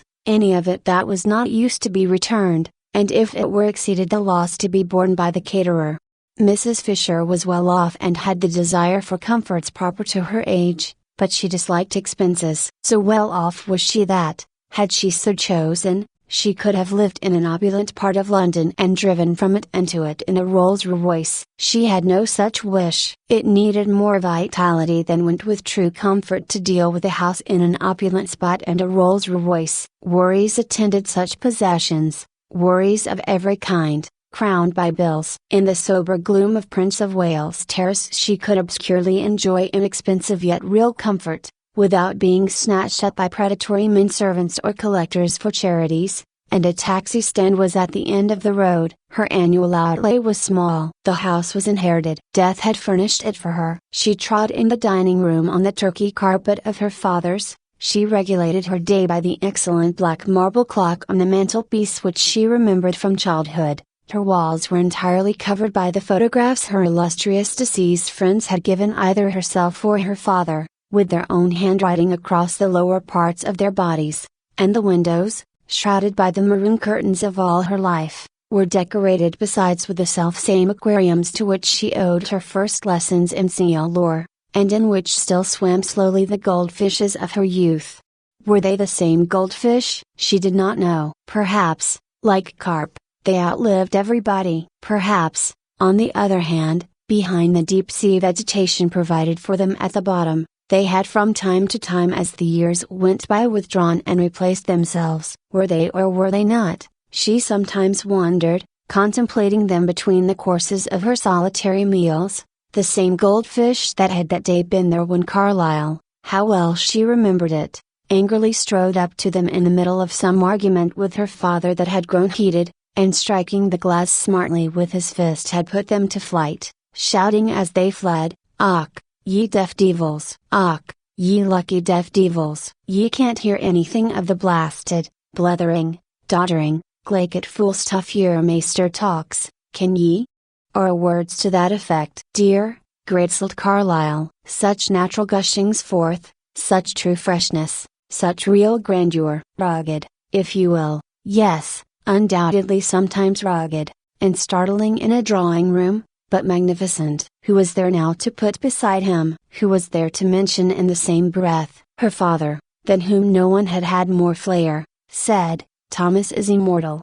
And here was this generation of puniness, raising its little voice in doubts, or, still worse, not giving itself the trouble to raise it at all. Not, it was incredible, but it had been thus reported to her, even reading him. Mrs. Fisher did not read him either, but that was different. She had read him, she had certainly read him. Of course she had read him. There was Teufelsdrock, she quite well remembered a tailor called Teufelsdrock, so like Carlyle to call him that. Yes, she must have read him, though naturally details escaped her. The gong sounded. Lost in reminiscence, Mrs. Fisher had forgotten time, and hastened to her bedroom to wash her hands and smooth her hair. She did not wish to be late and set a bad example, and perhaps find her seat at the head of the table taken. One could put no trust in the manners of the younger generation, especially not in those of that Mrs. Wilkins. She was, however, the first to arrive in the dining room. Francesca in a white apron stood ready with an enormous dish of smoking hot, glistening macaroni, but nobody was there to eat it. Mrs. Fisher sat down, looking stern. Lax, serve me, she said to Francesca, who showed a disposition to wait for the others. Francesca served her. Of the party she liked Mrs. Fisher least. In fact, she did not like her at all. She was the only one of the four ladies who had not yet smiled. True, she was old, true, she was unbeautiful, true, she therefore had no reason to smile, but kind ladies smiled, reason or number. They smiled, not because they were happy but because they wished to make happy. This one of the four ladies could not then, Francesca decided, be kind, so she handed her the macaroni, being unable to hide any of her feelings, morosely. It was very well cooked, but Mrs. Fisher had never cared for macaroni, especially not this long, worm-shaped variety. She found it difficult to eat, slippery, wriggling off her fork, making her look, she felt, undignified when, having got it as she supposed into her mouth, ends of it yet hung out. Always, too, when she ate it she was reminded of Mr. Fisher. He had during their married life behaved very much like macaroni. He had slipped, he had wriggled, he had made her feel undignified, and when at last she had got him safe, as she thought, there had invariably been little bits of him that still, as it were, hung out.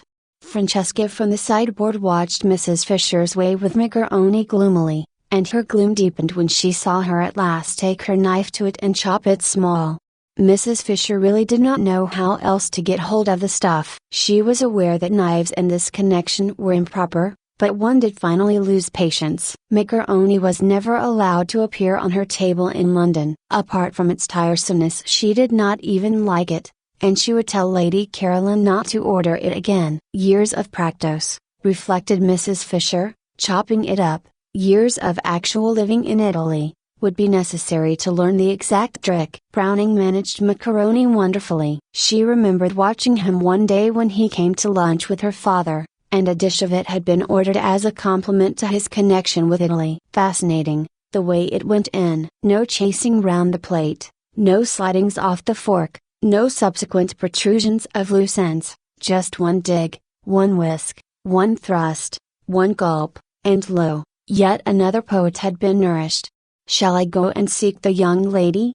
asked Francesca, unable any longer to look on a good macaroni being cut with a knife. Mrs. Fisher came out of her reminiscent reflections with difficulty. "She knows lunch is at 12:30, she said. "They all know." "She may be asleep," said Francesca. "The other ladies are further away, but this one is not far away." "Beat the gong again then," said Mrs. Fisher. What manners, she thought, what manners. It was not an hotel, and considerations were due. She must say she was surprised at Mrs. Arbuthnot, who had not looked like somebody unpunctual. Lady Caroline, too, she had seemed amiable and courteous, whatever else she might be. From the other one, of course, She expected nothing. Francesca fetched the gong, and took it out into the garden and advanced, beating it as she advanced, close up to Lady Caroline, who, still stretched in her low chair, waited till she had done, and then turned her head and in the sweetest tones poured forth what appeared to be music but was really invective. Francesca did not recognize the liquid flow as invective. How was she to, when it came out sounding like that? And with her face all smiles, for she could not but smile when she looked at this young lady, she told her the macaroni was getting cold. "When I do not come to meals it is because I do not wish to come to meals," said the irritated Scrap, "and you will not in future disturb me." "Is she ill?" asked Francesca, sympathetic but unable to stop smiling. Never, never had she seen hair so beautiful. Like pure flax, like the hair of northern babes. On such a little head only blessing could rest. On such a little head the nimbus of the holiest saints could fitly be placed. Scrap shut her eyes and refused to answer. In this she was injudicious, for its effect was to convince Francesca, who hurried away full of concern to tell Mrs. Fisher, that she was indisposed. And Mrs. Fisher, being prevented, she explained, from going out to Lady Caroline herself because of her stick, sent the two others instead, who had come in at that moment heated and breathless and full of excuses, while she herself proceeded to the next course, which was a very well made omelette, bursting most agreeably at both its ends with young green peas. "Serve me," she directed Francesca, who again showed a disposition to wait for the others. "Oh, why won't they leave me alone? Oh, why won't they leave me alone?" Scrap asked herself when she heard more scrunchings on the little pebbles which took the place of grass, and therefore knew someone else was approaching. She kept her eyes tight shut this time. Why should she go into lunch if she didn't want to? This wasn't a private house, she was in no way tangled up in duties towards a tiresome hostess. For all practical purposes San Salvatore was an hotel, and she ought to be let alone to eat or not to eat exactly as if she really had been in an hotel. But the unfortunate Scrap could not just sit still and close her eyes without rousing that desire to stroke and pet in her beholders with which she was only too familiar. Even the cook had patted her. And now a gentle hand, how well she knew and how much she dreaded gentle hands, was placed on her forehead. "I'm afraid you're not well," said a voice that was not Mrs. Fisher's, and therefore must belong to one of the originals. "I have a headache," murmured Scrap. Perhaps it was best to say that, perhaps it was the shortest cut to peace. "I'm so sorry," said Mrs. Arbuthnot softly, for it was her hand being gentle. "And I," said Scrap to herself, "who thought if I came here I would escape mothers." "Don't you think some tea would do you good?" asked Mrs. Arbuthnot tenderly. "Tea?" The idea was apparent to Scrap. In this heat to be drinking tea in the middle of the day.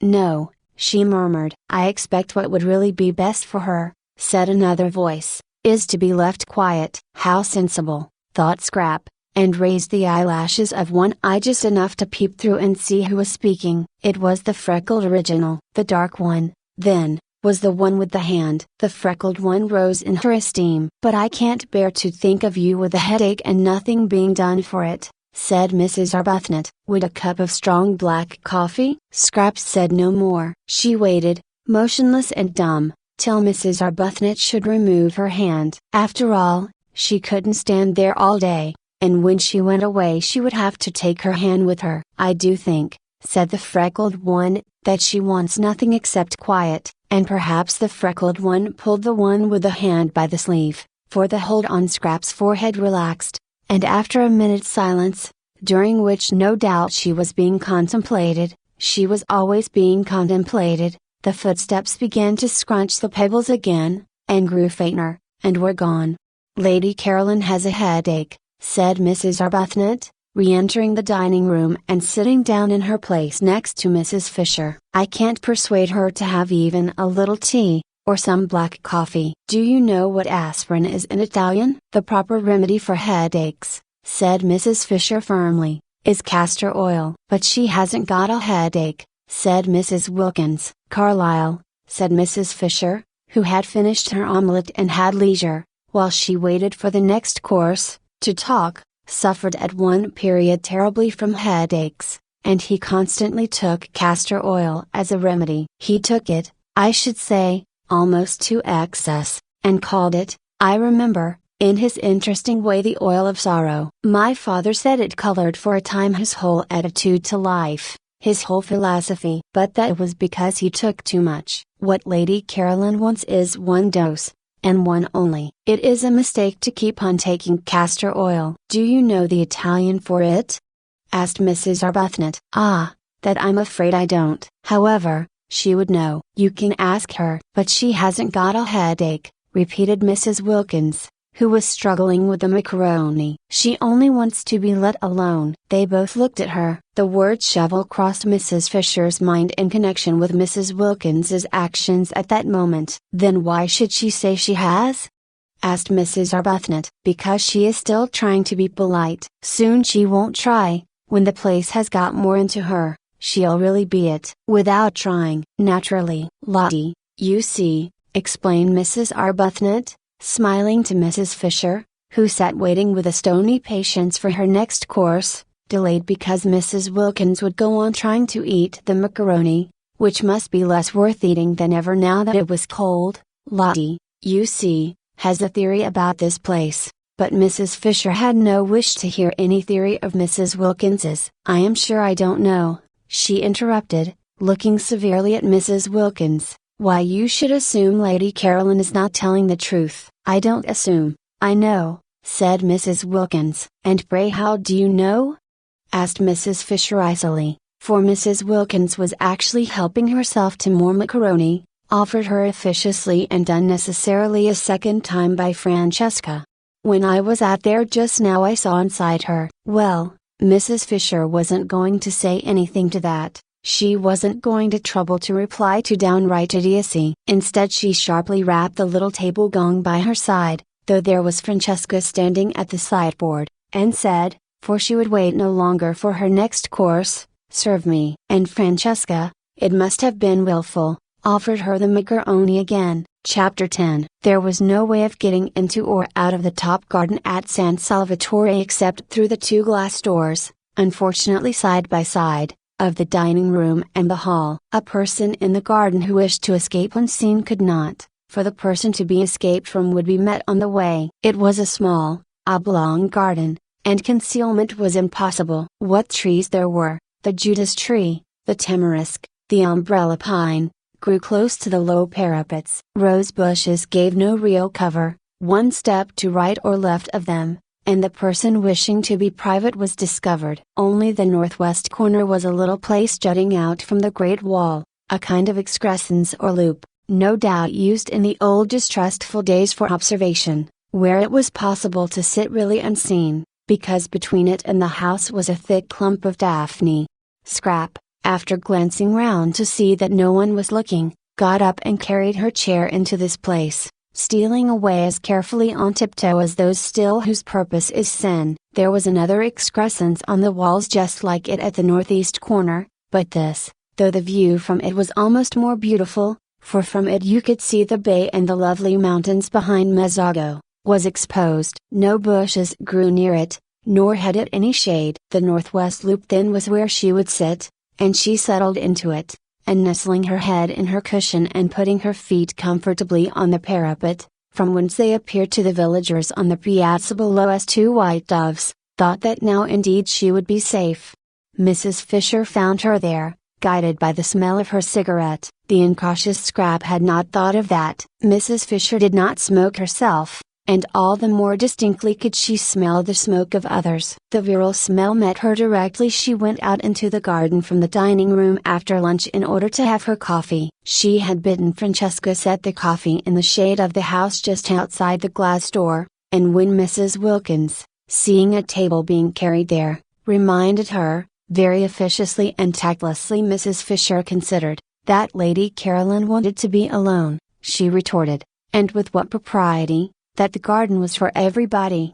Into it accordingly she went, and was immediately aware that Lady Caroline was smoking. She said to herself, these modern young women, and proceeded to find her stick, now that lunch was over, being no longer the hindrance to action that it was before her meal had been securely, as Browning once said, Surely it was Browning? Yes, she remembered how much diverted she had been, roped in. Nobody diverted her now, reflected Mrs. Fisher, making straight for the clump of Daphne. The world had grown very dull, and had entirely lost its sense of humor. Probably they still had their jokes, these people, in fact she knew they did, for Punch still went on, but how differently it went on, and what jokes! Thackeray, in his inimitable way, would have made mincemeat of this generation. Of how much it needed the tonic properties of that astringent pen it was of course unaware. It no longer even held him, at least, so she had been informed,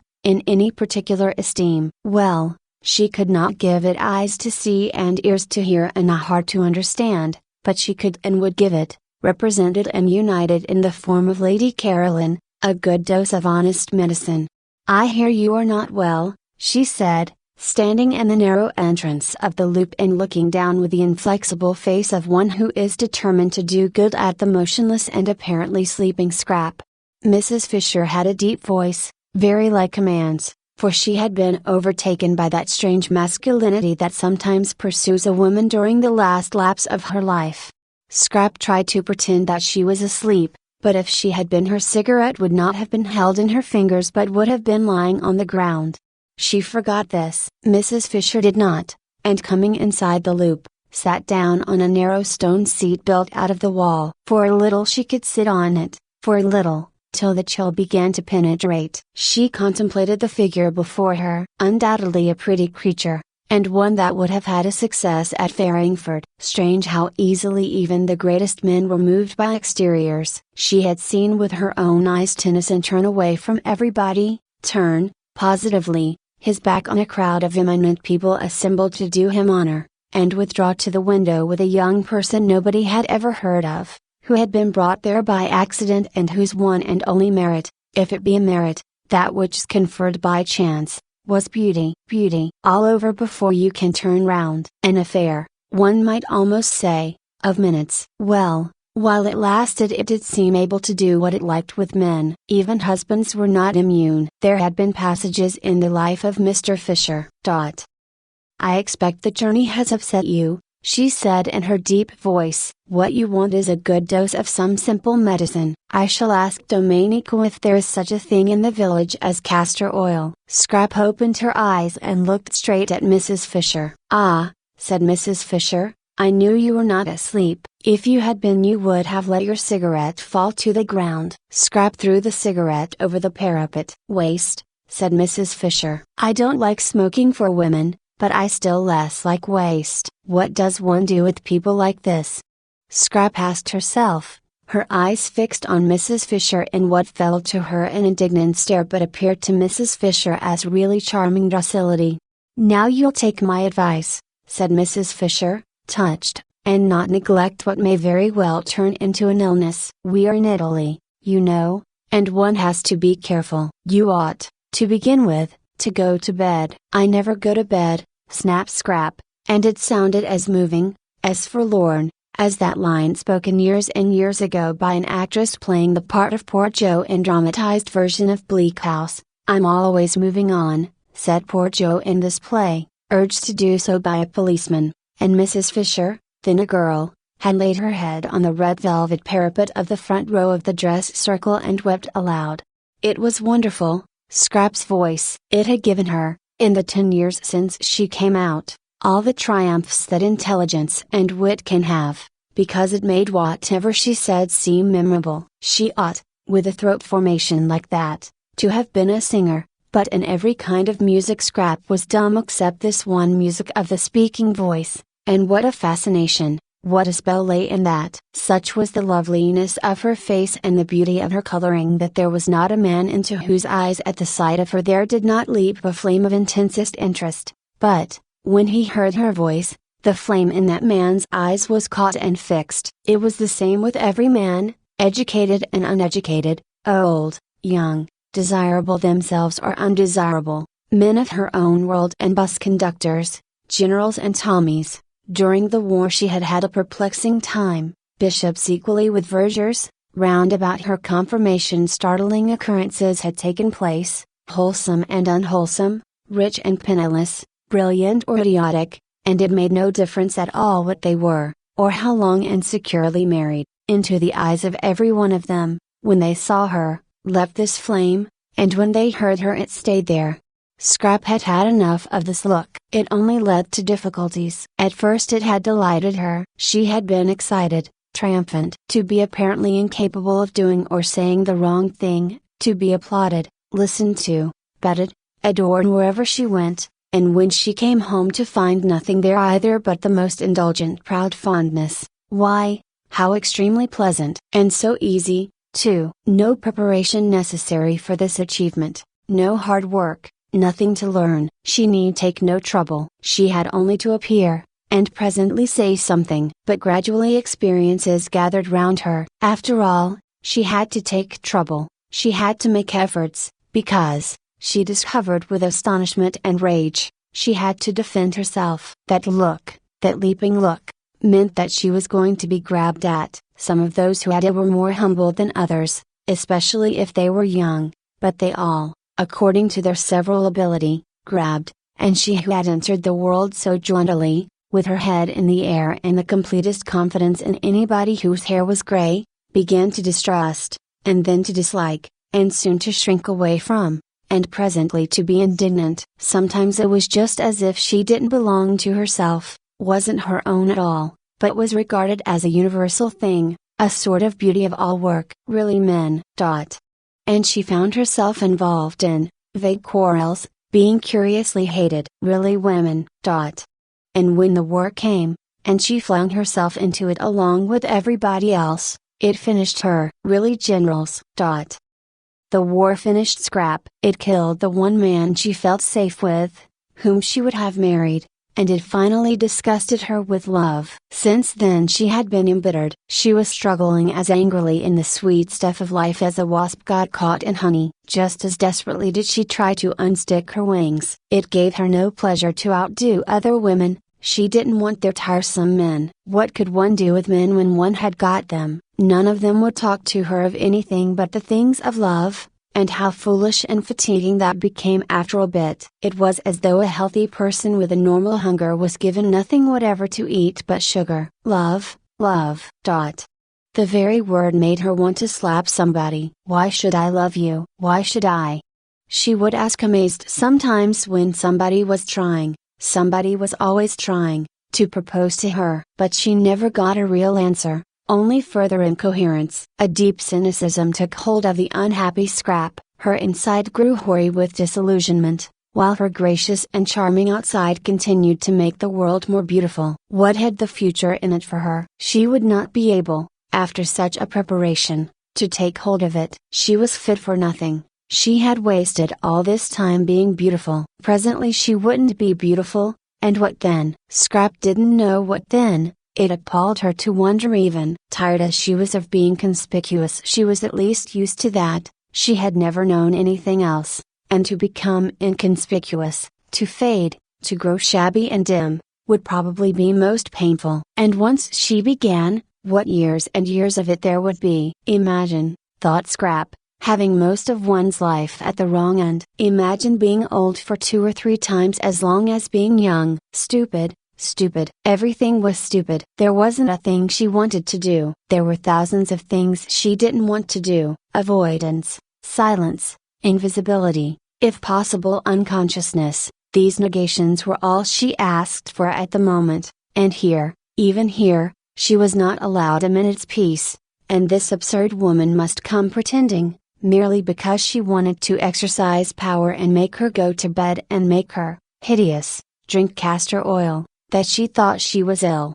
I'm sure, said Mrs. Fisher, who felt the cold of the stone beginning to come through and knew she could not sit much longer, you'll do what is reasonable. Your mother would wish. Have you a mother? A faint wonder came into Scrap's eyes. Have you a mother? If ever anybody had a mother it was Scrap. It had not occurred to her that there could be people who had never heard of her mother. She was one of the major marchionesses, there being, as no one knew better than Scrap, marchionesses and marchionesses, and had held high positions at court. Her father, too, in his day had been most prominent. His day was a little over, poor dear, because in the war he had made some important mistakes, and besides he was now grown old. Still, there he was, an excessively well-known person. How restful, how extraordinarily restful to have found someone who had never heard of any of her lot, or at least had not yet connected her with them.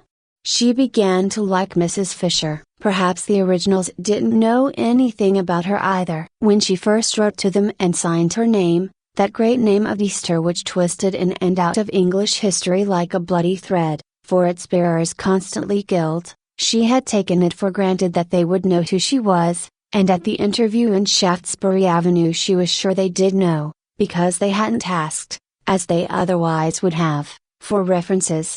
Scrap began to cheer up. If nobody at San Salvatore had ever heard of her, if for a whole month she could shed herself, get right away from everything connected with herself, be allowed really to forget the clinging and the clogging and all the noise, why, perhaps she might make something of herself after all. She might really think, really clear up her mind, really come to some conclusion. What I want to do here, she said, leaning forward in her chair and clasping her hands round her knees and looking up at Mrs. Fisher, whose seat was higher than hers, almost with animation, so much pleased was she that Mrs. Fisher knew nothing about her, is to come to a conclusion. That's all. It isn't much to want, is it? Just that. She gazed at Mrs. Fisher, and thought that almost any conclusion would do. The great thing was to get hold of something, catch something tight, cease to drift.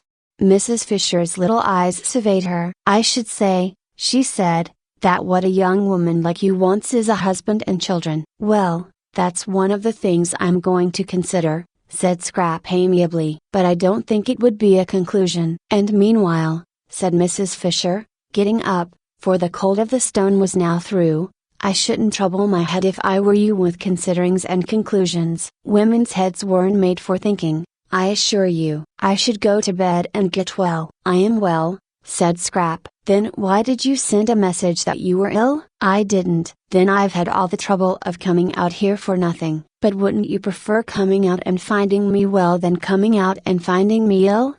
Asked Scrap, smiling. Even Mrs. Fisher was caught by the smile. Well, you're a pretty creature, she said forgivingly. It's a pity you weren't born 50 years ago. My friends would have liked looking at you. I'm very glad I wasn't, said Scrap. I dislike being looked at. Absurd, said Mrs. Fisher, growing stern again. That's what you were made for, young women like you. For what else, pray? And I assure you that if my friends had looked at you, you would have been looked at by some very great people. I dislike very great people, said Scrap, frowning. There had been an incident quite recently, really potentates.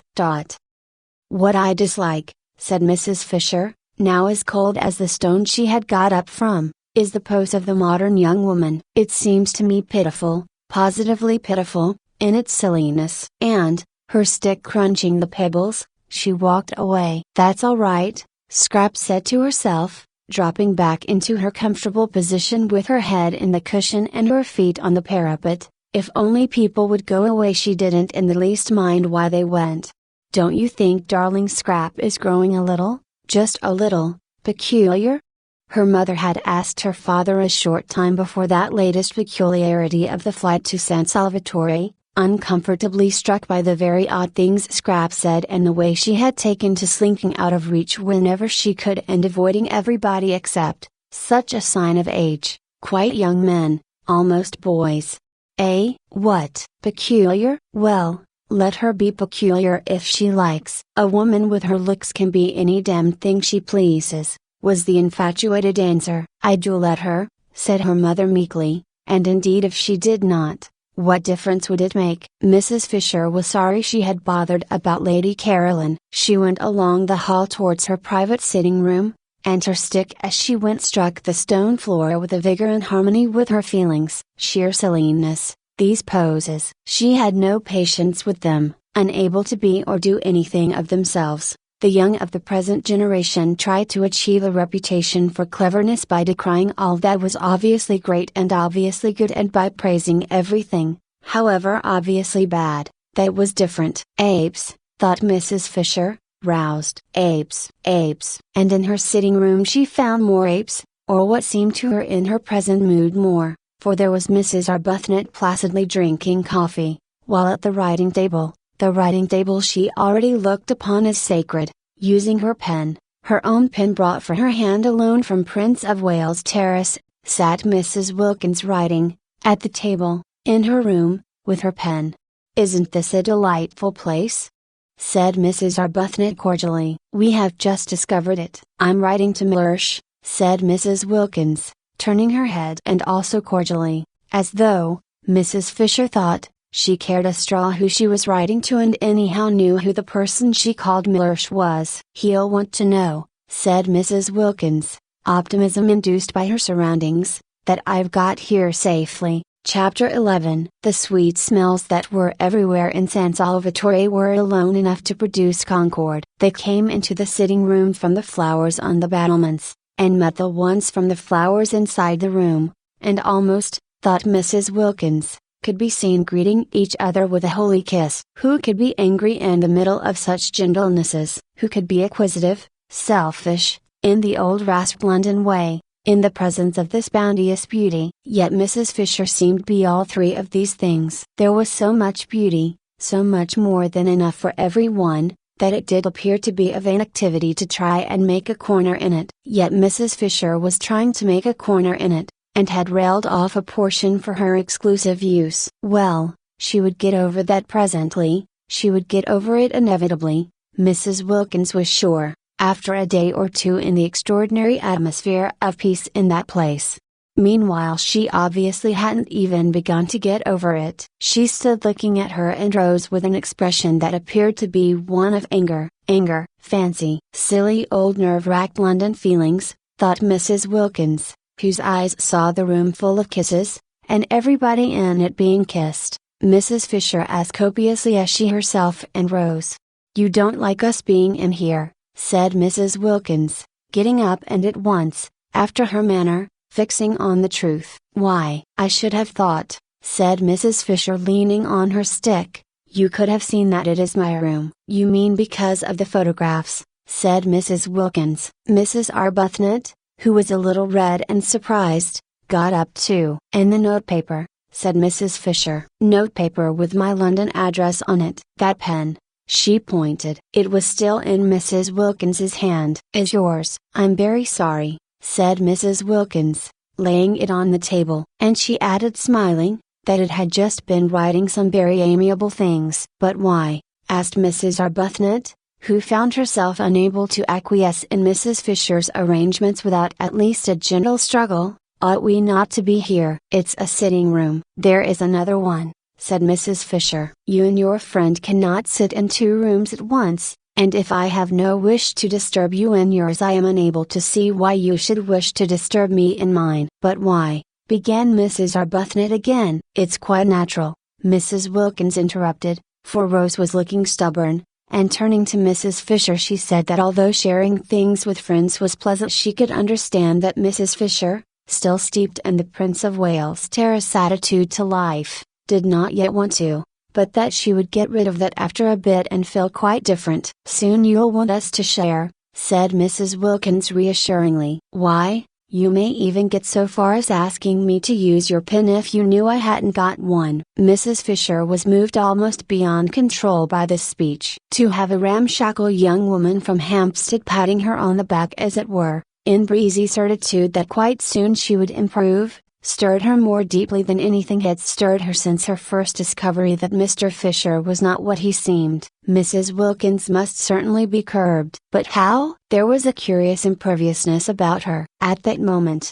for instance, she was smiling as pleasantly and with as unclouded a face as if she were saying nothing in the least impertinent. Would she know she was being curbed? If she didn't know, if she were too tough to feel it, then what? Nothing, except avoidance. Except, precisely, one's own private sitting room. "I'm an old woman," said Mrs. Fisher, "and I need a room to myself. I cannot get about, because of my stick. As I cannot get about I have to sit. Why should I not sit quietly and undisturbed, as I told you in London I intended to? If people are to come in and out all day long, chattering and leaving doors open, you will have broken the agreement, which was that I was to be quiet. But we haven't the least wish, began Mrs. Arbuthnot, who was again cut short by Mrs. Wilkins. "We're only too glad," said Mrs. Wilkins, "for you to have this room if it makes you happy. We didn't know about it, that's all. We wouldn't have come in if we had, not till you invited us, anyhow. I expect," she finished looking down cheerfully at Mrs. Fisher, "you soon will." And picking up her letter she took Mrs. Arbuthnot's hand and drew her towards the door. Mrs. Arbuthnot did not want to go. She, the mildest of women, was filled with a curious and surely unchristian desire to stay and fight. Not, of course, really, nor even with any definitely aggressive words. No, she only wanted to reason with Mrs. Fisher, and to reason patiently. But she did feel that something ought to be said, and that she ought not to allow herself to be rated and turned out as if she were a schoolgirl caught in ill behavior by authority. Mrs. Wilkins, however, drew her firmly to and through the door, and once again Rose wondered at Lottie, at her balance, her sweet and equable temper, she who in England had been such a thing of gusts. From the moment they got into Italy it was Lottie who seemed the elder. She certainly was very happy, blissful, in fact. Did happiness so completely protect one? Did it make one so untouchable, so wise? Rose was happy herself, but not anything like so happy. Evidently not. For not only did she want to fight Mrs. Fisher but she wanted something else, something more than this lovely place, something to complete it. She wanted Frederick. For the first time in her life she was surrounded by perfect beauty, and her one thought was to show it to him, to share it with him. She wanted Frederick. She yearned for Frederick. Ah, if only Frederick. "Poor old thing," said Mrs. Wilkins, shutting the door gently on Mrs. Fisher and her triumph. "Fancy on a day like this." "She's a very rude old thing," said Mrs. Arbuthnot. "She'll get over that." "I'm sorry we chose just her room to go and sit in." "It's much the nicest," said Mrs. Arbuthnot. "And it isn't hers." "Oh, but there are lots of other places, and she's such a poor old thing." "Let her have the room. Whatever does it matter?" And Mrs. Wilkins said she was going down to the village to find out where the post office was and post her letter to Mellersh, and would Rose go too? "I've been thinking about Mellersh," said Mrs. Wilkins as they walked, one behind the other, down the narrow zigzag path up which they had climbed in the rain the night before. She went first. Mrs. Arbuthnot, quite naturally now, followed. In England it had been the other way about, Lottie, timid, hesitating, except when she burst out so awkwardly, getting behind the calm and reasonable Rose whenever she could. "I've been thinking about Mellersh," repeated Mrs. Wilkins over her shoulder, as Rose seemed not to have heard. "Have you?"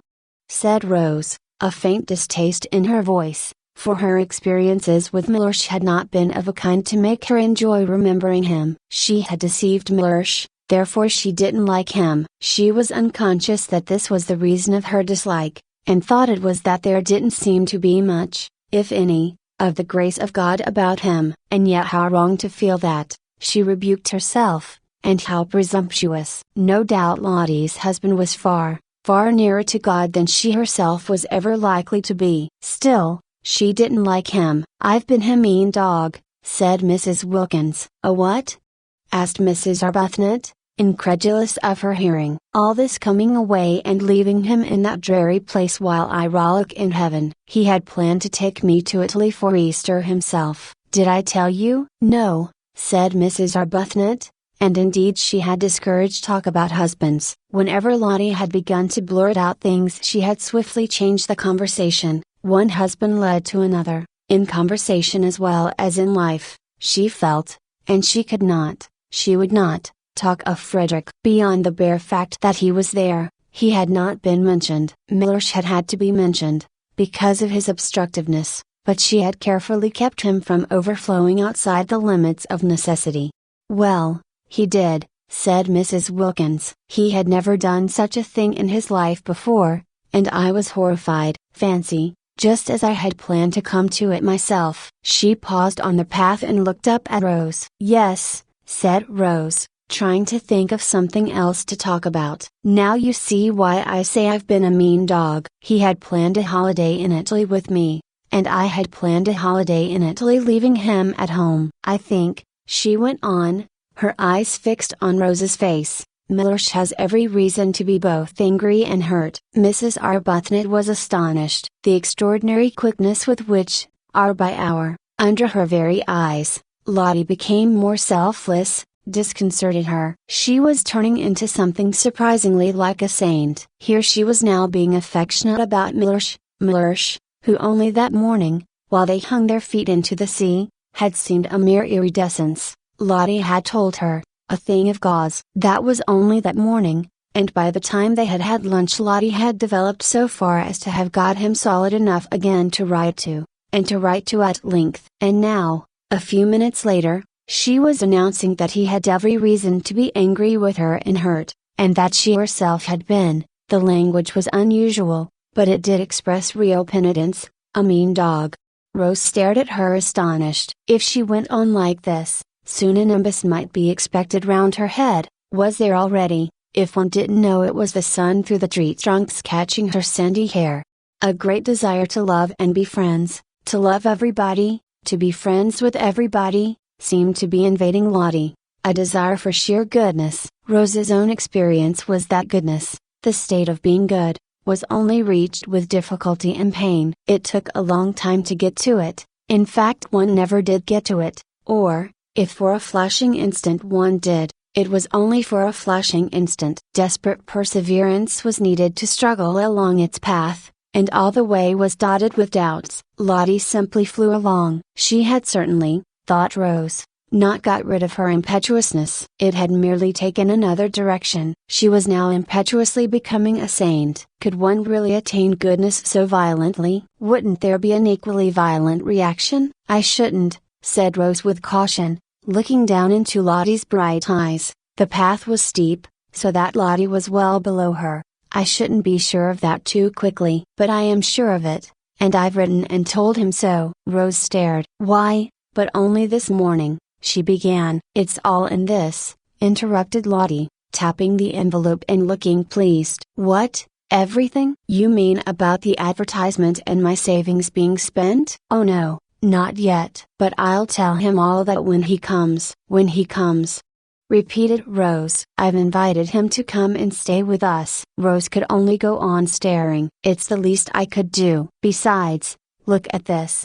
Lottie waved her hand. Disgusting not to share it. I was a mean dog to go off and leave him, but no dog I've ever heard of was ever as mean as I'd be if I didn't try and persuade Mellersh to come out and enjoy this too. It's barest decency that he should have some of the fun out of my nest egg. After all, he has housed me and fed me for years. One shouldn't be churlish. But, do you think he'll come? Oh, I hope so, said Lottie with the utmost earnestness, and added, poor lamb. At that Rose felt she would like to sit down. Mellersh a poor lamb? That same Mellersh who a few hours before was mere shimmer? There was a seat at the bend of the path, and Rose went to it and sat down. She wished to get her breath, gain time. If she had time she might perhaps be able to catch up the leaping Lottie, and perhaps be able to stop her before she committed herself to what she probably presently would be sorry for. Mellersh at San Salvatore? Mellersh, from whom Lottie had taken such pains so recently to escape? I see him here,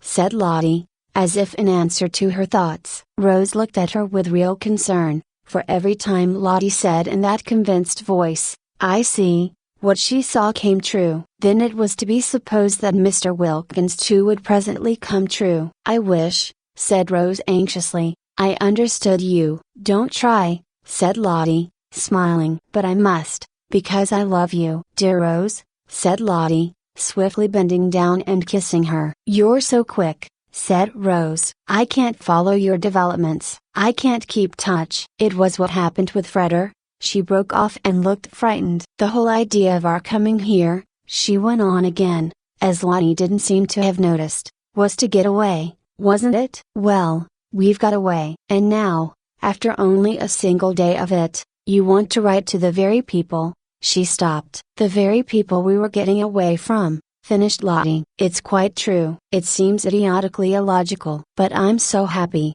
I'm so well, I feel so fearfully wholesome. This place, why, It makes me feel flooded with love." And she stared down at Rose in a kind of radiant surprise. Rose was silent a moment. Then she said, "And do you think it will have the same effect on Mr. Wilkins?" Lottie laughed. "I don't know," she said. "But even if it doesn't, there's enough love about to flood 50 Mr. Wilkinses, as you call him. The great thing is to have lots of love about. I don't see," she went on, "at least I don't see here, though I did at home, that it matters who loves as long as somebody does. I was a stingy beast at home, and used to measure and count. I had a queer obsession about justice, as though justice mattered, as though justice can really be distinguished from vengeance. It's only love that's any good. At home I wouldn't love Mellersh unless he loved me back, exactly as much. Absolute fairness. Did you ever?" And as he didn't, neither did I, and the aridity of that house. The aridity.